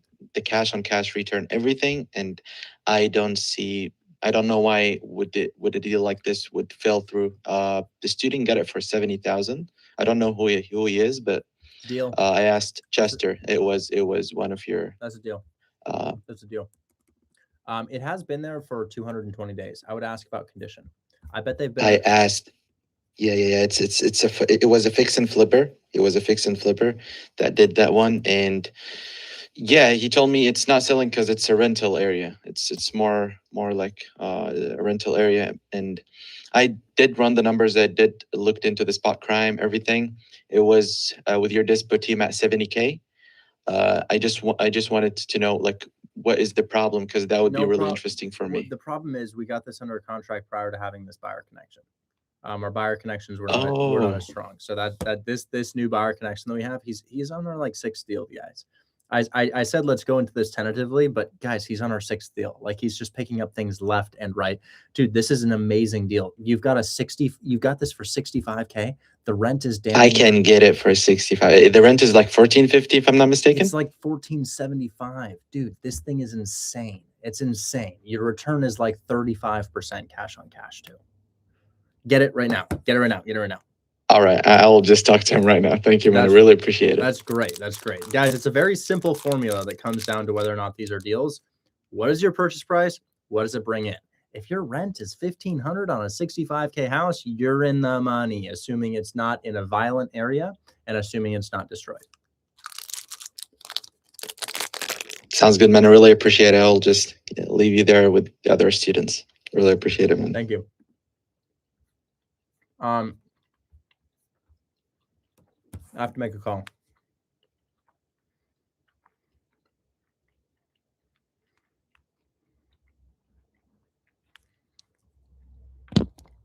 I'm getting offer accepted on this call right here. Offer accepted, contract signed. Hello. Hey, how are you? I'm good. How are you? I'm doing really well. I'm so sorry for the delay here. It's not a lack of no interest. worries. So many students have been showing me deals recently, but hey, let me add my signature to that if I haven't already. We'll push it out and I will let you know what the feedback is. I already have tentative interest from a buyer that I sent this to. It's obviously a unique property, so we're gonna see what happens, as I told you, but let's go ahead and shoot our shot. I'll sign that now. Okay, sounds good. Perfect. Thanks so much. Talk soon, okay? All right. You have a good day. Bye-bye. Bye. That was pretty easy. That's the gymnastics studio from some time ago. You guys remember the gymnastics studio? Contract finally signed. How did she get this to me?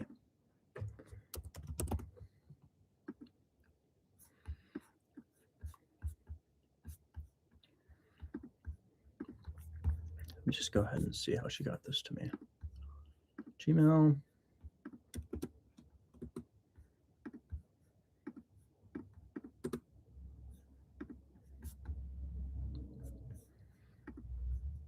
Did I DocuSign this to her? I'm just trying to find my contract. I don't know where it went.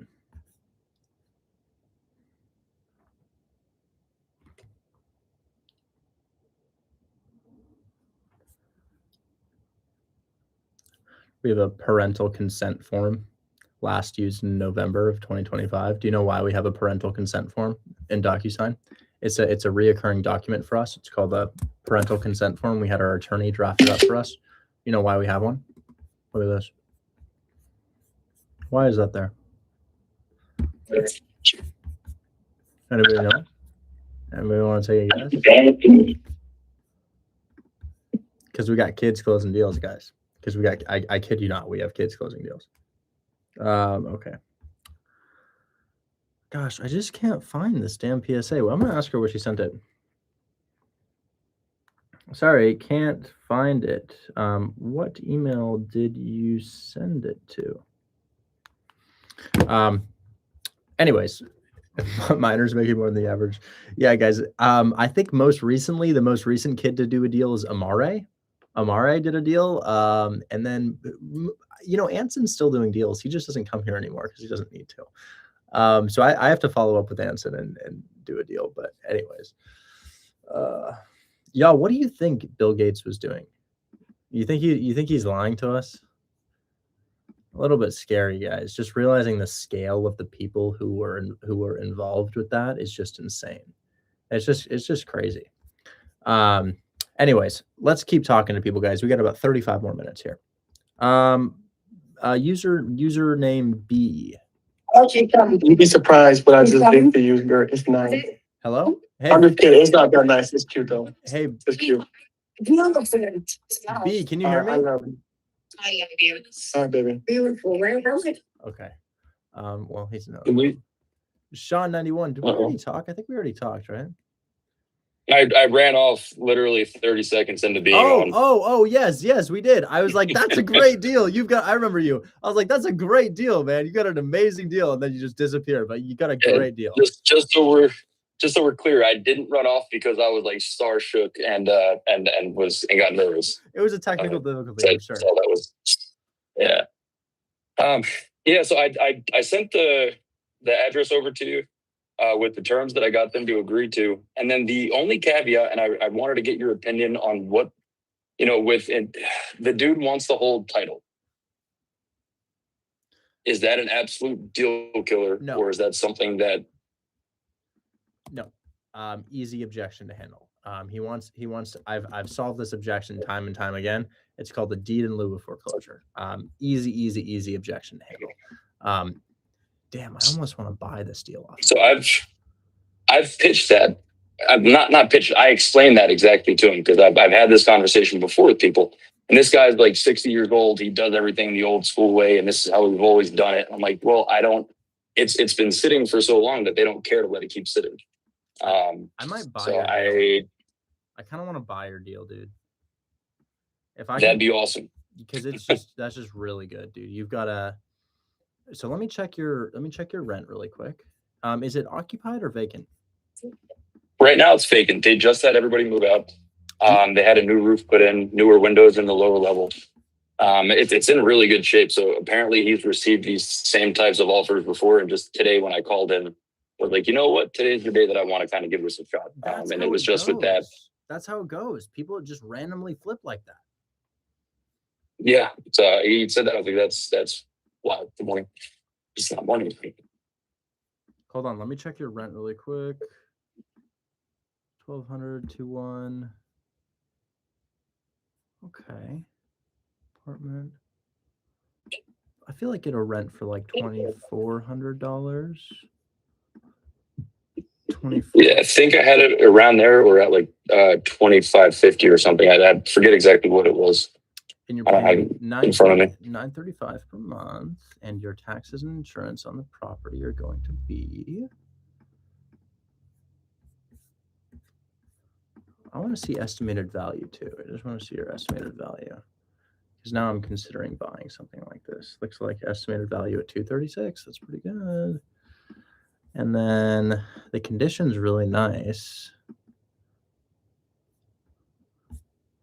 18,000 down, 935 a month, taxes and insurance. Ooh, whoa, your taxes are crazy. They're $400 a month.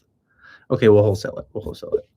But that's it's still a great deal. You just got crazy high taxes. Let me solve his objection. Do you want to give me the phone number of whoever you're talking to? Yeah, I could definitely let me get the guy's number pulled up real quick. Because I know where'd it go?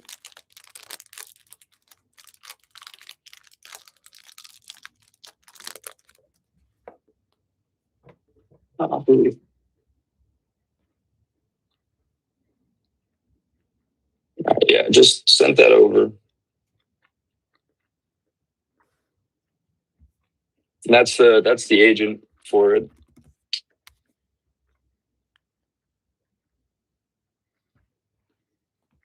So, what's their name? Honestly, I don't remember. We had this conversation. Man. So yeah, I haven't been saving their names. I've been saving the addresses. That's okay. I do the same. Is it Angela? No, Angela's the secretary. I think it's a guy. Did I maybe put his name down? It's okay. I'll just call and we'll kind of avoid the topic. Yeah, sure. All right, here Just- it goes. And your name is Sean? Yeah.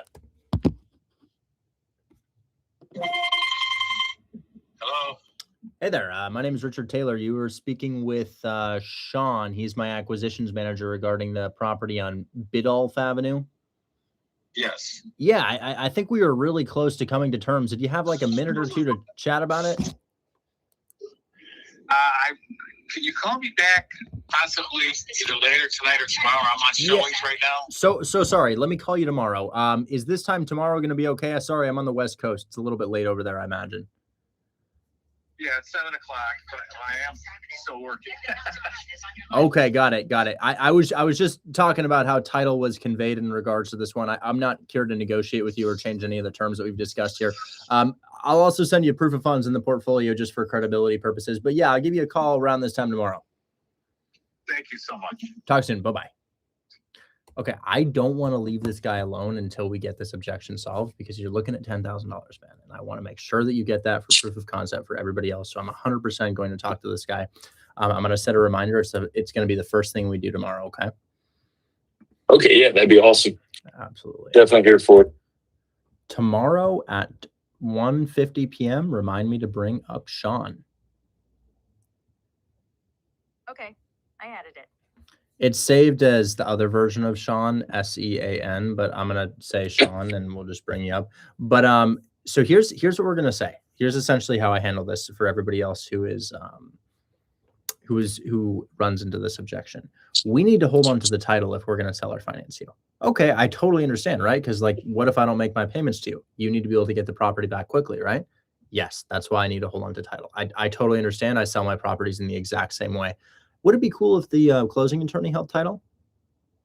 Just so that like kind of neither of us do, because essentially I want to be able to depreciate the property. And if you're holding title and I'm technically not the owner, I'm losing about $50,000 year one with accelerated depreciation. Because there's this thing right now called accelerated depreciation. It means I can essentially claim 5 or 6 years of depreciation up front when I purchase a property. So part of the reason we buy real estate is to lower our tax bill. This will lower my tax bill by $50,000 using accelerated depreciation. If you hold title, I can't do that. Well, at the same time, I totally understand why you would want to hold title. So could we come to a middle ground and just do a deed in lieu of foreclosure, where essentially the deed is kind of held in purgatory or the title is held in purgatory, and the closing attorney will give it back to you if I miss payments for, say, 45 consecutive days? And they will say yes to that. It has happened time and time and time again because I'm acknowledging their side of things. I'm explaining that I have a massive incentive to hold title, but I'm saying, well, I totally understand why you would need this. And then I'm providing a solution that accomplishes the same thing called a deed of trust and a deed in lieu of foreclosure. You sell courses, you scammer. Totally agree. Couldn't agree more. I am a scammer. It is my sole purpose in life. That is why I sit here 3 hours per day. I am looking to scam people by extracting $20 out of them. It does not matter. It does not matter that. Where's the good one? Doesn't matter that I'm holding a HUD statement for $102,000 closing. That's not what matters to me. What matters to me is the $20 that my course is, not the $102,000 closing that we have in my hand right now. It's the $20. I fully agree through and through and through. So yeah, we're going to talk tomorrow, man. Great find on this property. All right. Yeah. Awesome. I appreciate it. So yeah, I was definitely looking forward to that one. talk soon. Okay. All right. Good. Talk to you later. Bye. That's one deal. Yes. One deal, 102,000. Bro, do you have any advice for resources people in the UK?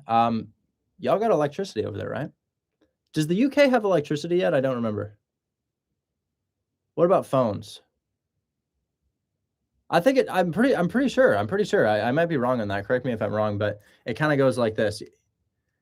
Hey, I was calling about your listing on Zillow. I'm just using like Google Voice to give you a call here. I was going to make you an offer.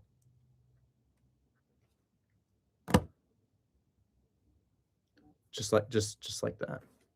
So I'd say as long as you've got electricity, you're probably good to go, man. DocuSign, Ellen.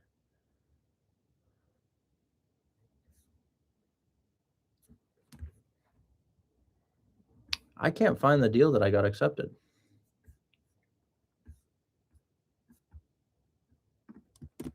Let me see if I can look it up in my email. Oh, there it is. There it is.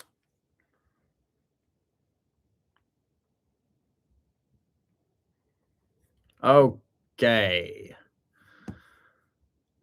All right.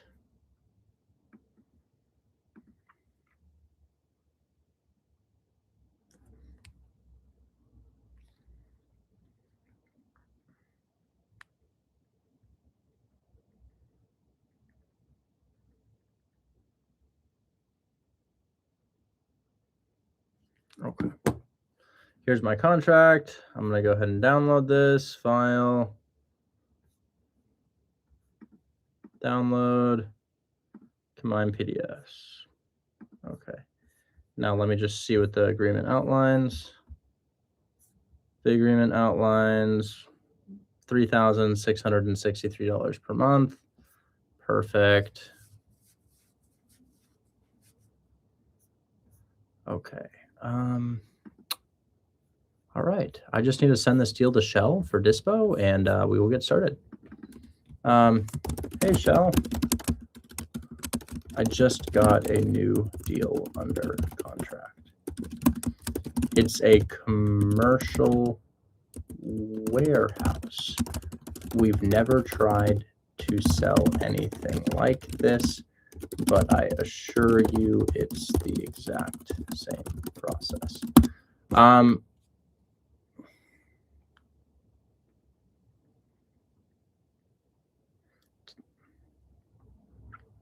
To the guy, the Egyptian guy who had that deal, my buyer picked it up. My buyer just got back and said that they're interested in this. So, yeah.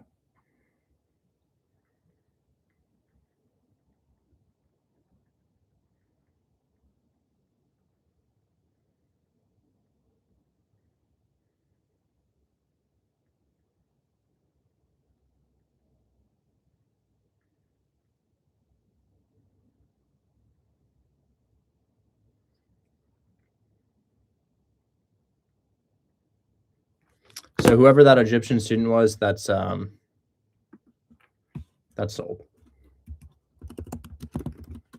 $5,000 assignment fee.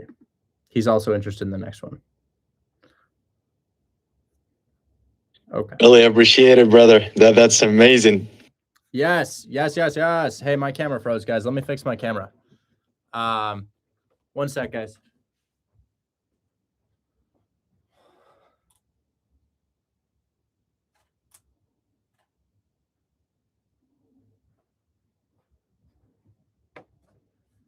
Come on, camera. Work for me, camera. Right now.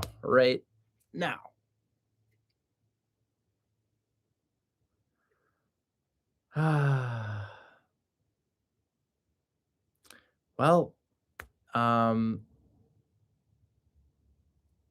would love for that to not be frozen, but I'm not sure we're going to have that outcome right now. I'm going to try one more time, guys. I'm so sorry.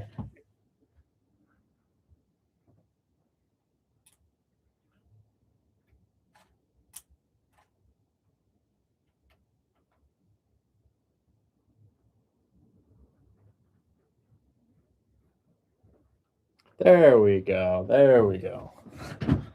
Okay. What's included? Guess what, Richard? Actually, I have a deal that is closing right now with Chester, your dispo manager, for 5,500 too. Congratulations. It's in Detroit too. Congratulations. Yes, so that's amazing. That's 2 deals a pop. That's amazing. Dude, you're crushing it here. Great work, man. Really appreciate it, brother.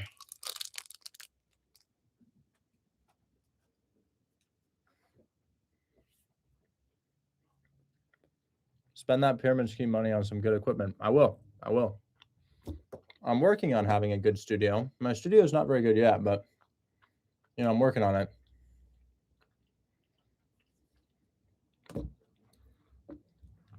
Remember, tenant 1 of a pyramid scheme is that I recruit you to recruit other people.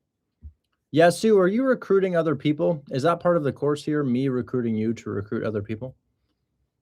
I don't think so. Well, yeah, actually, I sometimes teach other Egyptians. Yeah, Well, I maybe it teach is a them how pyramid to do, scheme. and I do some deals with you actually. So what a pyramid scheme is like an MLM marketing scheme. So essentially, I may be at the top, and then I recruit somebody else, and that person makes a little bit less than me, and they recruit somebody else, and they make a little bit less than them, and it just keeps going like a pyramid shape, right? So it's important to understand the words that you're using. I'm not sure if you knew what that meant, but in this scenario, the deal that I sold for him, which is we're just placing properties for real estate investors, he's keeping the majority of the profit. There's no part of this where you recruit more people and then you pay those people to do the job for you. That's not part of this at all. Actually, one of my partners that I've teached literally what you said in your YouTube in your course. I just told them that, copy and paste, and he closed the deal in only 1 week, brother. Like he was popping off. So, and we closed that deal with Shell, if I'm not mistaken. No, not Shell. Mira, yeah, Mira. Good. It was a deal in Cleveland, Ohio. Good. Well, hey, let me go ahead and send this to Shell. This building is a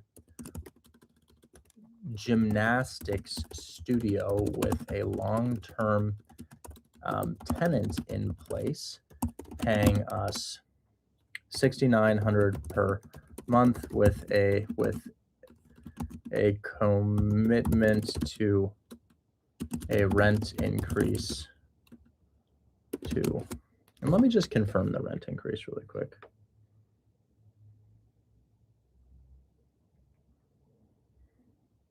And lock up the other one, man. He's asking for the other one. Go lock up that other one.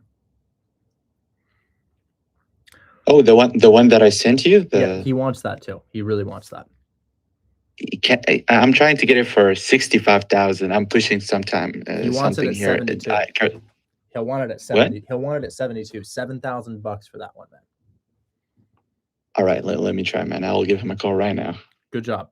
Okay, let me call Ellen really quickly. I just got to ask a question.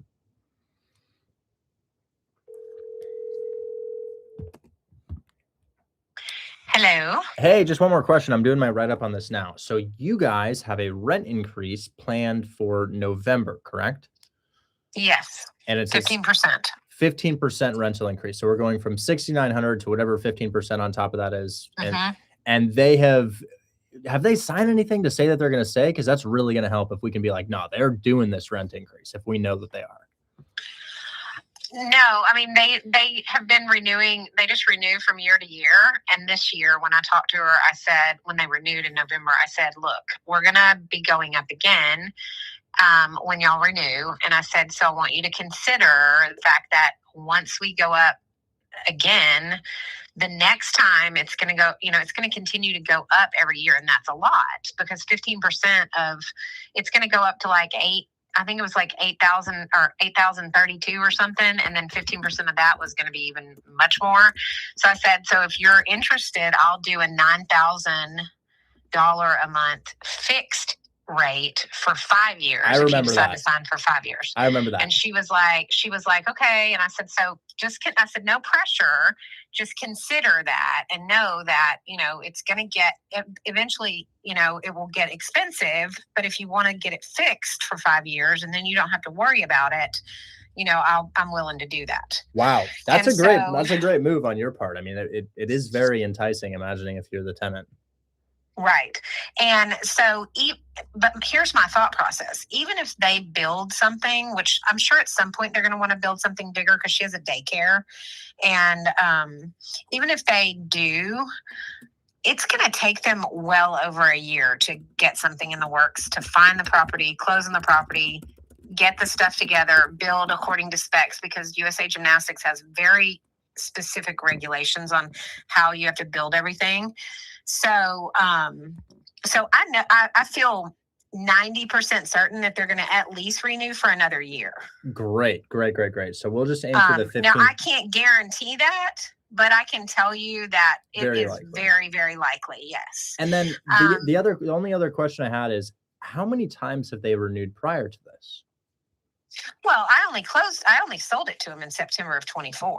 So I they're was in there for the last 20 myself. My business was there for 35 years. Understood. So they And I sold them my business, but kept the building and land understood. because it was separate. And did they do any rental increase from 24 to now? Yes, I started them at $6,000 with a 15% increase in November. And I did the same lease for another year with another 15% increase in November. So they went from 6,000 to 6,900? Yes. Okay, got it. So one rent increase or two rent increases in there? Just one. They started out at 6,000 the very first year, and then the second year they signed at 6,900. Sure. And then this year they'll sign at for some reason I want to say it's 8,032, but it might be. Yeah, I think it's 832. No worries. Perfect. Thank you so much. That outlines it perfectly. I will get that written up. Thank you. And just so you know, I've had multiple people tell me, hey, if that building ever comes available, let me know. Because there's not very many people in our town that have big buildings. And so it's right in town. Like this building there is a school on 3 of the 4 sides of this building. Oh, good. And so it's right in the middle of town where there's lots of traffic. And so even if they do move out, I don't feel like there's going to be a whole lot of issues with finding tenants to rent it, especially the fact that it's got the solar on it because they don't have an electric bill. And the building, when we were in it for all those years, I was paying upwards of $3,500 a month for electricity. Wow. And now it's under $1,000 a month. Got it. Perfect. Because we have that big solar system on the roof. Perfect. Well, that's all really great. I will keep that in here and that'll help it sell. Okay. Perfect. Thank you so much. All Talk right. soon. Bye-bye. Bye. Wow. Okay. So I'm just doing this deal right up to my dispositions manager. So the building is a gymnastics studio with a long-term tenant in place paying us $6,900 per month with a commitment to a rent increase of 15% year after year. They've already renewed for 1 year, going from 6,000 to 6,900. The owner was told, or I'm going to say, the tenant runs an entire gymnastics business out of this, catering to students that go to school in the area. There are 3 schools surrounding the building, like within 2 miles of the building. 1 to 2 miles of the building. Many other tenants have reached out asking to rent this facility as well, just in case they don't renew.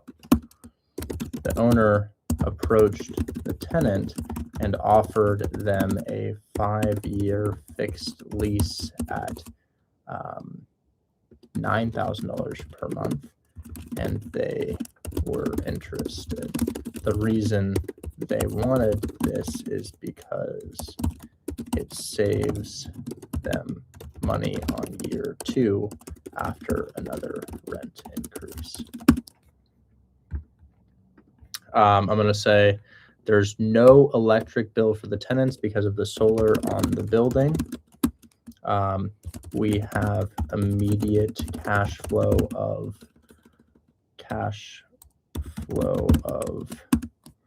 $6,900 subtracting $4,600, $2,300 per month of $2,300 per month with no vacancy. The deal is 0% interest, and the payments are 3,600 and what is it? Let me go ahead and check. 3,633.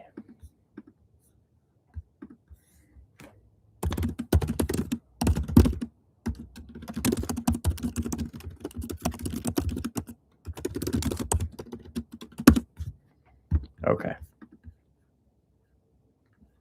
If the rent goes up, this goes up 15% in November, which it will and is scheduled to do so, the rent will be, let's go ahead and do 15% of 6,900 times 0.15, that's 1,035. 6,900 plus 1,035 is 7,935.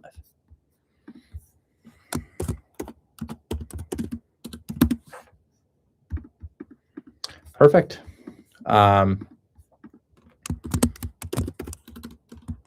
Terms. We have a I think it's $1.1 million purchase price. Let me see. Terms 1.1 million, 125 down. I might make about, what do you guys think I'll make on this? I think I'm going to make about $15,000 to $20,000 on this. So terms are 1.1 million, down payment 125,000, interest rate that is going to be 0%, and then we're looking at our 1.1 million, 125 down, 0% interest rate. Payments $3,633 per month. Balloon 10 years, which is a great balloon. And then we're also looking at payout at balloon. Geez, what is 120 times 3,633?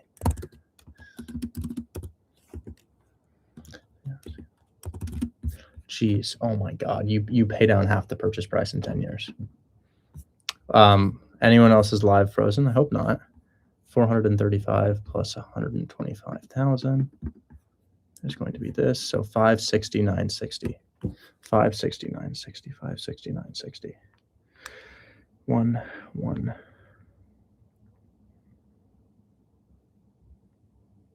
539.040.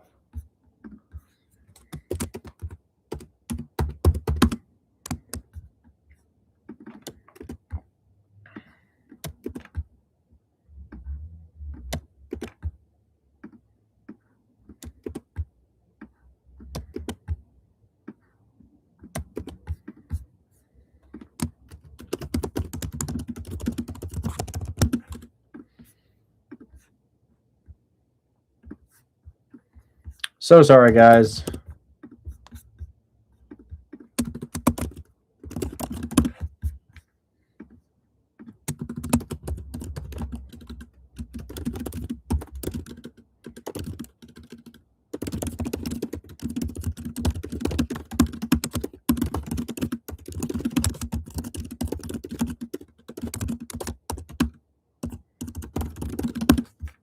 I'm asking 20K on this.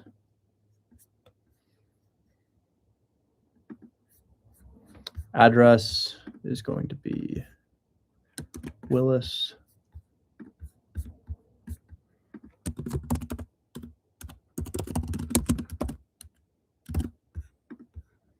And send. Great.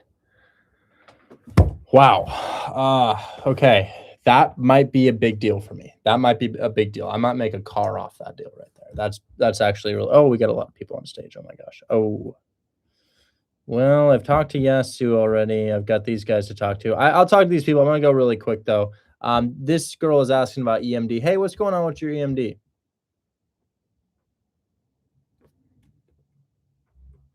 Can you hear me? Yeah. How you doing?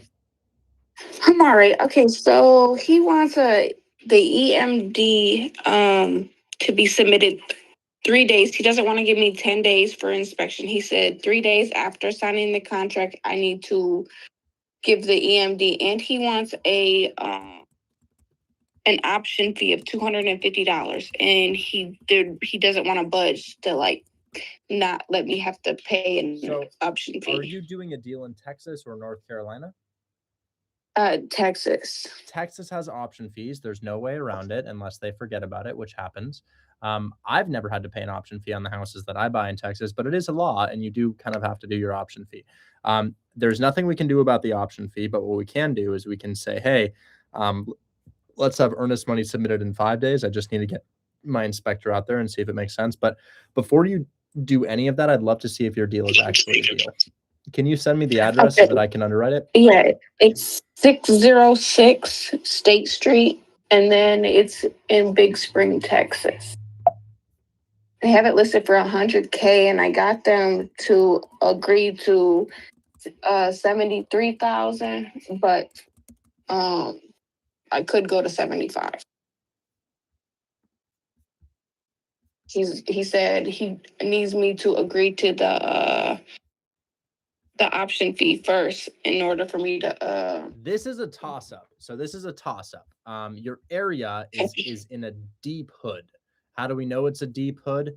The price point, but let's also look around. So it's not necessarily a problem to do deals in the hood, guys, but this is like we're deep in the hood. We're deep in the hood. And for that reason, it's unlikely that you find a buyer. So when your property looks like this in your area, can you see my screen right now? Yeah. When a property looks like this and the surrounding area also looks like this, like we've got this, crumbling bricks and just kind of mess everywhere. It's not an area that's being vitalized. You see the roof right here? Like all the peeling and just, this is not an area that's being vitalized. This is an area that's actively in decline right now. And because it's in decline, investors are not injecting money into markets like this.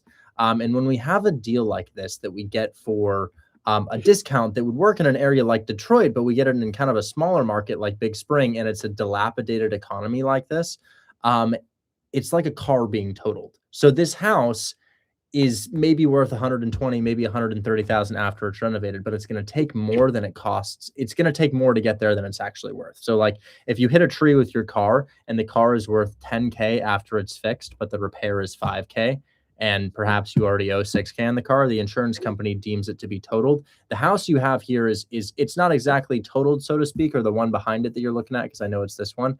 But it's just, it's increasingly unlikely for a real estate investor to want to put money into a house like this. So we see the hundreds of days on market, just because people weren't particularly interested in this. So I would say the only way that I would do a deal on this would be with creative finance. I'd only offer creative finance on something like this: purchase price, down payment, monthly payment, and maybe we could get a buyer there because the interior does look decent. But with cash, I would say somebody else's $75,000, $80,000 could be spent in an area that's doing really, really well. You know what I'm saying? It's like if you have an option to invest in an area that's like kind of in decline right now, destroyed houses everywhere, cracked roads, broken roofs, or you could put that $80,000 into like Denver, Colorado, which is on the up and up and up. They're going to choose the up and up market every single time. So I would say it's not worth it for you to spend the option fee. I would say I would go to your seller and say, hey, I presented this to my lender, and unfortunately they weren't able to qualify me, but I could give you your asking price on creative finance payments. It's just, I wouldn't say that this thing's exactly worth going after. Okay. Sorry to be the bearer of bad news, but you can pivot this deal. No, I'm like, okay, no, it's okay. I would just pivot it to creative finance. But this is the process that people go through to learn exactly what makes a deal a deal. So I want to applaud you for hitting the ground running and making an offer on a property, even if you don't have the full picture yet. So you're doing exactly what you need to do to learn. This deal isn't dead. I would just pivot it to creative finance, Okay, I'm still trying to learn. Right now I got the gist of like cash deals down, but just not creative finance or like seller finance and stuff like that down. Have you taken the courses? I definitely recommend taking the courses if you haven't. Okay. So here's the cash course, here's your seller finance course, and here's your mortgage takeover course. And Dubem, I'm sorry, man, I'm really packed down. My dad's birthday dinner is about in an hour, and I got to get ready for that. Is it okay if I move on? Yeah, that's fine. Thank you. Perfect. Thanks. Talk soon. Bye-bye. Oh, yeah, and that would be great if you could take over. That would be really awesome. Let me talk to a couple more people here. This user B, hello. Hey, Richard, how's it going, man? I'm doing well. How are you? I'm great. I just want to say thank you for your time. I appreciate all you do. I'm a big fan of your work, man. You've taught a lot with a lot of your videos, man. It's fantastic. Thank you. I've been on for about 2 weeks now. I've been on here, and I have a deal I'm in the process of getting a contract set up. I just had 2 questions. I DM'd you the information on the property. So I'm working with a realtor for the property. They had already accepted terms on the seller finance. It is a triplex that is currently bringing in, I think it was $59.50, and their asking price was $700. I got them to agree on $750 with payments of $1,500 a month with zero interest. So, Okay, cool. Really cool. I just wanted to make sure that everything was good on that note. I went ahead and I was trying to get information earlier today about the contract and how to get that set up. Someone recommended that if I didn't know how to do it, to have the realtor set up a contract. So does that still work or no? Yeah, you can have your realtor do your contract for you. That would be totally fine. However, I would go to Buy Box Cartel. Have you heard about auto contracts? Yes, I attempted to do it, but it did not give me a contract to get set up. My team. I don't know if my team can't auto sign. We can't auto sign contracts because imagine you submit a bad deal and I submit my signature to it. That I'd be in trouble. We have to. So the process there is you submit it to my team, and it usually takes 24 to 48 hours to come back to you. So when do you submit that auto contract? I could send it tonight in a few minutes here shortly. Well, if you would like, I can go ahead and submit it to. If you've already done it on buyboxcartel.com, which is where I'm sharing my screen, I'll just show for everybody else who's looking here, this is exactly how it works. So it usually takes 24 hours to get your contract back. And the reason is my team has to make sure your deal is actually a deal. If your deal is not a deal and we sign our name on it, we're opening ourselves up to legal liability. So we have to underwrite the deal first. So what happens is we don't just immediately give you the contract. It gets sent to your email. I mean, people who have used auto contracts, how long has it taken in your experience? You know, they'll put it in the chat right there. But this is what you do. You'd go, what type of offer are you looking for? Create a finance. Confirm this. Is there a mortgage on the property? Let's just say no for this purpose. Click continue and then click generate contract right here. And this walks you through exactly what to answer to put your offer into a contract. So you click the button.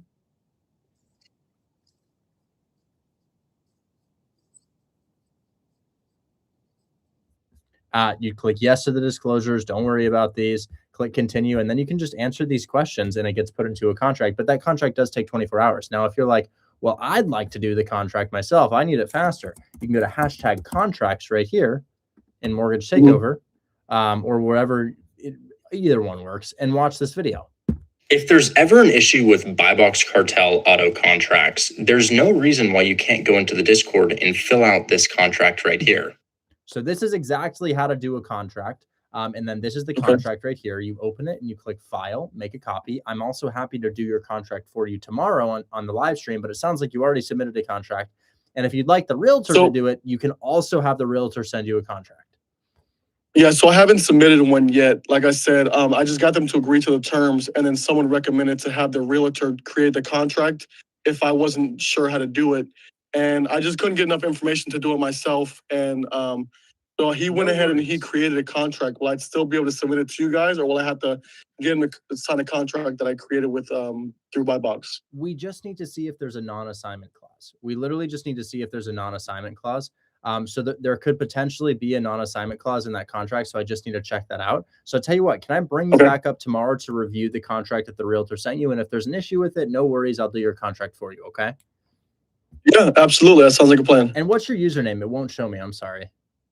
It's Berto. It's BERTO 425. Tomorrow at 2 p.m. remind me to bring up BERTO. Okay, I added it. Got it. I'm going to be here tomorrow at 2 p.m. PST. That'll be 5 p.m. EST, 4 p.m. Central Time. And I'm going to bring you up and we'll review the contract. And if there's an issue with it, I'll go ahead and do your contract for you right then, right there. Okay. Okay. Sounds great. I really appreciate your time, Richard. Absolutely. Talk soon. What's going on, Void? Hey, how's it going? Can you hear me? Yeah. What's up? Give me 1 second to get to my computer. Yeah. Okay. Yeah. So when I originally joined Sorry, give me 1 second. Yeah, so I just got a contract signed. I got it signed yesterday at like 6 o'clock. It's my first deal that I've done. There was a lot that I'd almost gotten close to. I've been up on stage before a couple months back. But I finally got it under contract. It's a property I've been just chipping away at for like 5 months. And they're looking to close soon. Inspection window's already started. I got a busy next couple of days to come up. So I'm, trying to get this at least on the path of getting dispoed. Sure. Did you submit this to our team? Yeah, I did a couple hours ago. Perfect. So it looks like you got $170,000, $16,000 down, 5K EMD. No, that's not mine. Or if it is, that's from a while back. Oh yeah, that's from August. I was looking at a DM you sent me. Okay, sorry, wrong one. What type of deal do you have here? It is a 3-plex creative finance. I can just send you over everything I have for it. Wow. Okay. Yeah. Where is it? It's in Minnesota. It's not the biggest town, but within a 10-minute range, it's probably about 100,000 population. Okay. That sounds really good, man. That's really good. What's the price point? It was listed 300,000. I said 330. Down payment of 30,000. Monthly payments of 1,500. An interest rate of 3%. Taxes and insurance are under 400. There's a short balloon. It's 5 years. They want to close on the 28th of this month. EMD of 3K. 2 of the units are rented out, but they're definitely rented below what market price is by quite a few hundred, I'd say. The only thing is, it is a contract for deed, so it's just a little more interesting. We'll shoot our shot. Contract for deed's a little bit harder, but we will shoot our shot. You could probably convert. You've already signed it, so we'll go ahead and see what happens there. Generally speaking, people want to hold title, but your cash flow seems good. So yeah, man, that sounds interesting. The contract for deed's a little bit nerve-wracking, but we'll definitely try it. And worst case scenario, we pivot to actually holding title. Okay. Well, I'd definitely be interested in that. I think maybe an hour or so ago, you were talking about like having it like kind of in like a purgatory or something to hold it type of thing. I actually just maybe put it in the chat. Work. Yeah. So it's called the deed of trust. So the reason your client wants to hold the deed and wants to do a contract for deed is because they don't know that you're going to make payments. So they want to be able to get the property back without foreclosing. However, we can use a separate instrument called a contract for deed, which allows them to reclaim the property in the event of our default without foreclosing. Contract for deed is the type of deal that we're doing, but we want to use a deed of trust or a deed in lieu of foreclosure to reclaim the property in the event of our default without foreclosing. So if you ever run into that objection, super easy to solve. Say, I totally understand why you want the contract for deed, but I need to depreciate my asset. There's accelerated depreciation right now. And if I can't depreciate my asset, I'm losing a ton of money on my taxes. However, I understand why you need this stipulation. Let's accomplish the exact same thing using a deed of trust or a deed in lieu of foreclosure. Okay. And we are signed right now, but they do want to like re-sign or maybe an addendum because we were originally looking to close in the beginning of March, but some type of law is going in place in the state. So they're wanting to, sign earlier or close earlier. So maybe within that is when we can like pitch that idea, I guess, since we're already going to be in that process. My thing is, it's like 3 weeks away from closing. So I don't want to like. I can pivot it tomorrow if you want. You want me to bring you up tomorrow and make that pivot for you? It's super easy. Yeah, we can do that. All right. Tomorrow at 2:30, remind me to bring up Void. Okay. Hunter, I put a poll on my story the other day about how many people were there. And on my Instagram, I had like over 100 people responding. So I think, Hunter, are you trying to get people to go to the show? If you're trying to get people to go to the show, I might be able to put something on my story. Anyways, yeah, I am going to be here, guys. I am going to be here on the 6th of February. My buddy's doing a show, so I'm going to be there. Yeah, it is free. Anyways, Void, we'll talk tomorrow. I got 2 more people. Royal Foundations, what's going on? Yes, there we go. Hi. What's going on, Rich? My name's King.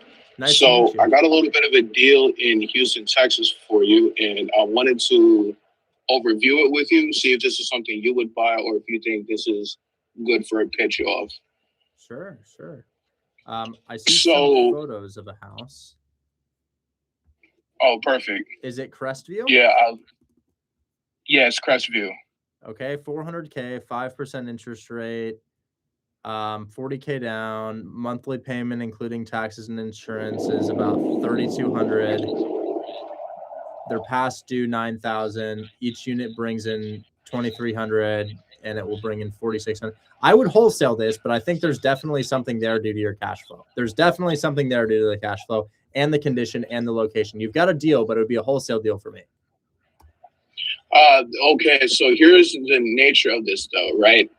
I got a partner of mine. She actually did the walkthrough like the day I landed in Texas, but she gotten that from a family friend who's trying to get into it. He's only 17, but he's not like able to sign contracts. So she signed it up and she brought it to me to see if I can get someone that's looking to do a subject to mortgage takeover kind of deal. Easy sale for my team. Easy sale for my team. All you need to do is go to #contracts, get the JV agreement out of the link that I just posted in there, get the wholesaler to sign the joint venture agreement, and then submit both of those documents to my team under #submit. Does that make sense? Already hit submit deal creative. So you want me to? We just need a JV agreement with the initial wholesaler. Okay, the initial wholesaler. So do you mind if you could send me your direct line of contact as well? So we could like get you all in numbers because she does not use Discord whatsoever. We can chat tomorrow, man. We can chat tomorrow. Yeah, perfect. You know, whenever you're free. Yeah. That's all. Yeah, we can. So, So I'll be here JV tomorrow. agreement. I'll be here tomorrow, but your deal is good. You submitted it to my team. We literally just need you to sign a joint venture agreement and also send that through the submission portal or to tc@grandontaylorproperties.com, which is currently in the chat. Anyways, I got to move on, man. I got a dinner to get to. I'll catch you soon, though. Maybe tomorrow. Jarek, you've got some deals, man. What's up? Hello, Richard. Can you hear me? Can you hear me? Yes, I can. How you doing? I'm good, man. How are you? I'm doing really well. What can I help you out with? 3 properties or something? Don't want to take too much time out of your day. Yeah, I got the 3 single-family properties in Lubbock for seller finance. I got the contract sent over to me today. I was battling with the realtor to make sure it was assignable because he sent it to me with it not being assignable. I told him it needed to be. There is an option fee, but I'm going to pay it. And then I got the contract signed. I don't know if you want to hear the terms right now. We already went over it. Let's go. It sounded good. Let's go really quick. What's your purchase price? $403,500. What's your down payment? $40,350. What's it bring in? It's bringing in $3,900. All 3 of them can rent for $1,300, or it can bring in $4,500 if you rent them all on Section 8. What's your PITI? My PIT is $2,055. You're gonna make a shit ton of money. What's your balloon? 8 years. You're gonna make like 10, 15 racks. Let's go, dude. That's a deal and a half. Type #submit and submit that to my team. That's fire, dude. That's really okay. That's I was just wondering because they sent it to me and we can like fill it out on what they sent it to me on, or do I just submit it? I downloaded the document already. You just submit it to your team. Yeah, just it can be on their contract, our contract, your contract. We don't care as long as it's a valid contract. Could be a damn napkin. As long as their signatures on it and those terms are there, it works. Let's go. Seller's already signed. I will get that submitted. Dude, it's like 15K. No problem. 15K. That's Let's go. Thank you, Richard. Thank you. Dude, I'm glad it's working for you, dude. That's actually fire. Anyways, I gotta head out. Oh my God. Let's give away $50 cash. Okay. Let's give away $50 cash. All right. I've determined the giveaway today is $50 cash. You may also opt for a bidet if you're like, yo, I don't want the $50 cash. I am wanting a bidet instead. I will get you the bidet. No, you can't have both. So guys, for today's question, to keep it nice and fair, we're going to go state capitals, state capitals. Sometimes you do country capitals. I believe that state capitals are something y'all know off the top of your head. So I'm going to put in some states right now.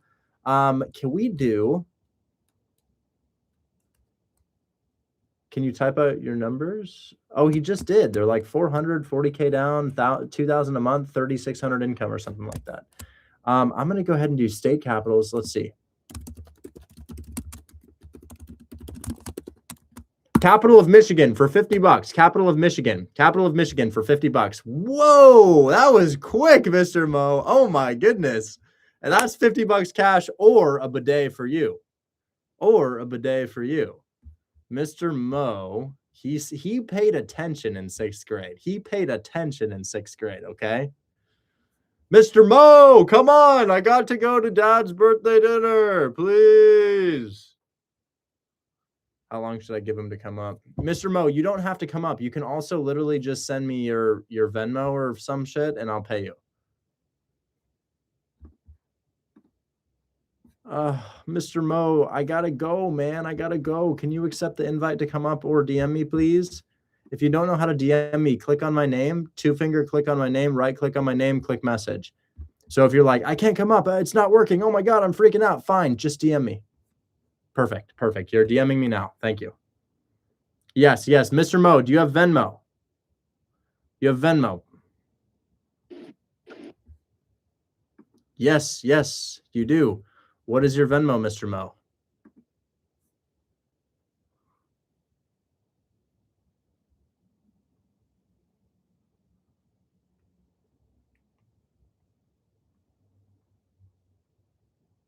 You can't find your phone. Bro, do you need your phone to know your Venmo? Do you have Cash App? Are you even looking at IG from time to time?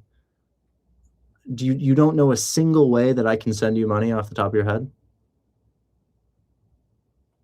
How are you DMing me if you don't have your phone? Venmo is a website on Google too. Cash App, Venmo, Zelle.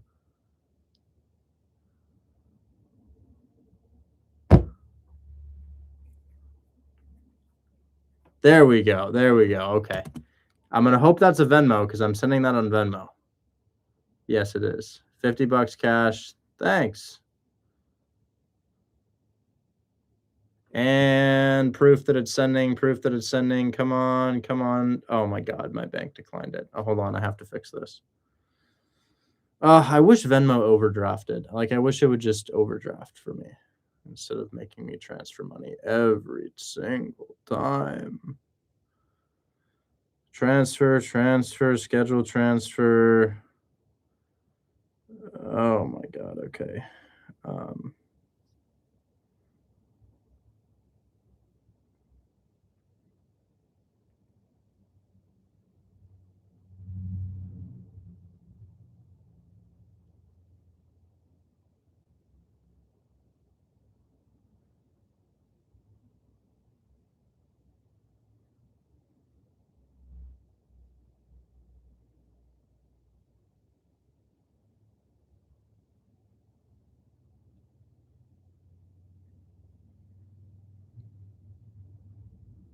Just a sec, guys. Bear with me.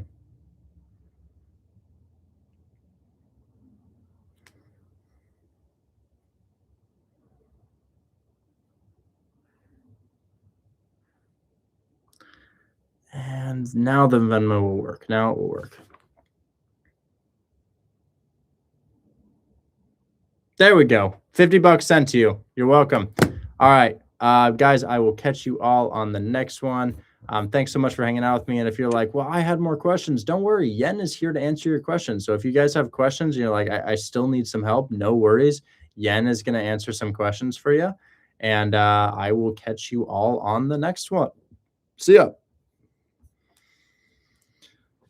How can I book a phone call with you?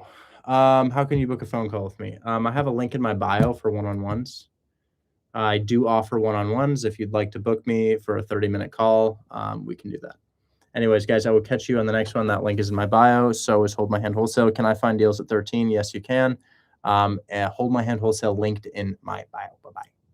Bye-bye.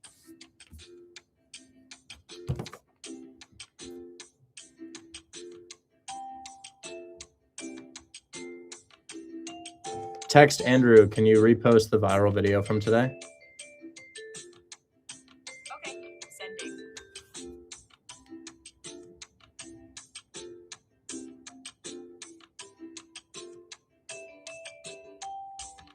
Catch you later, YouTube. Bye-bye.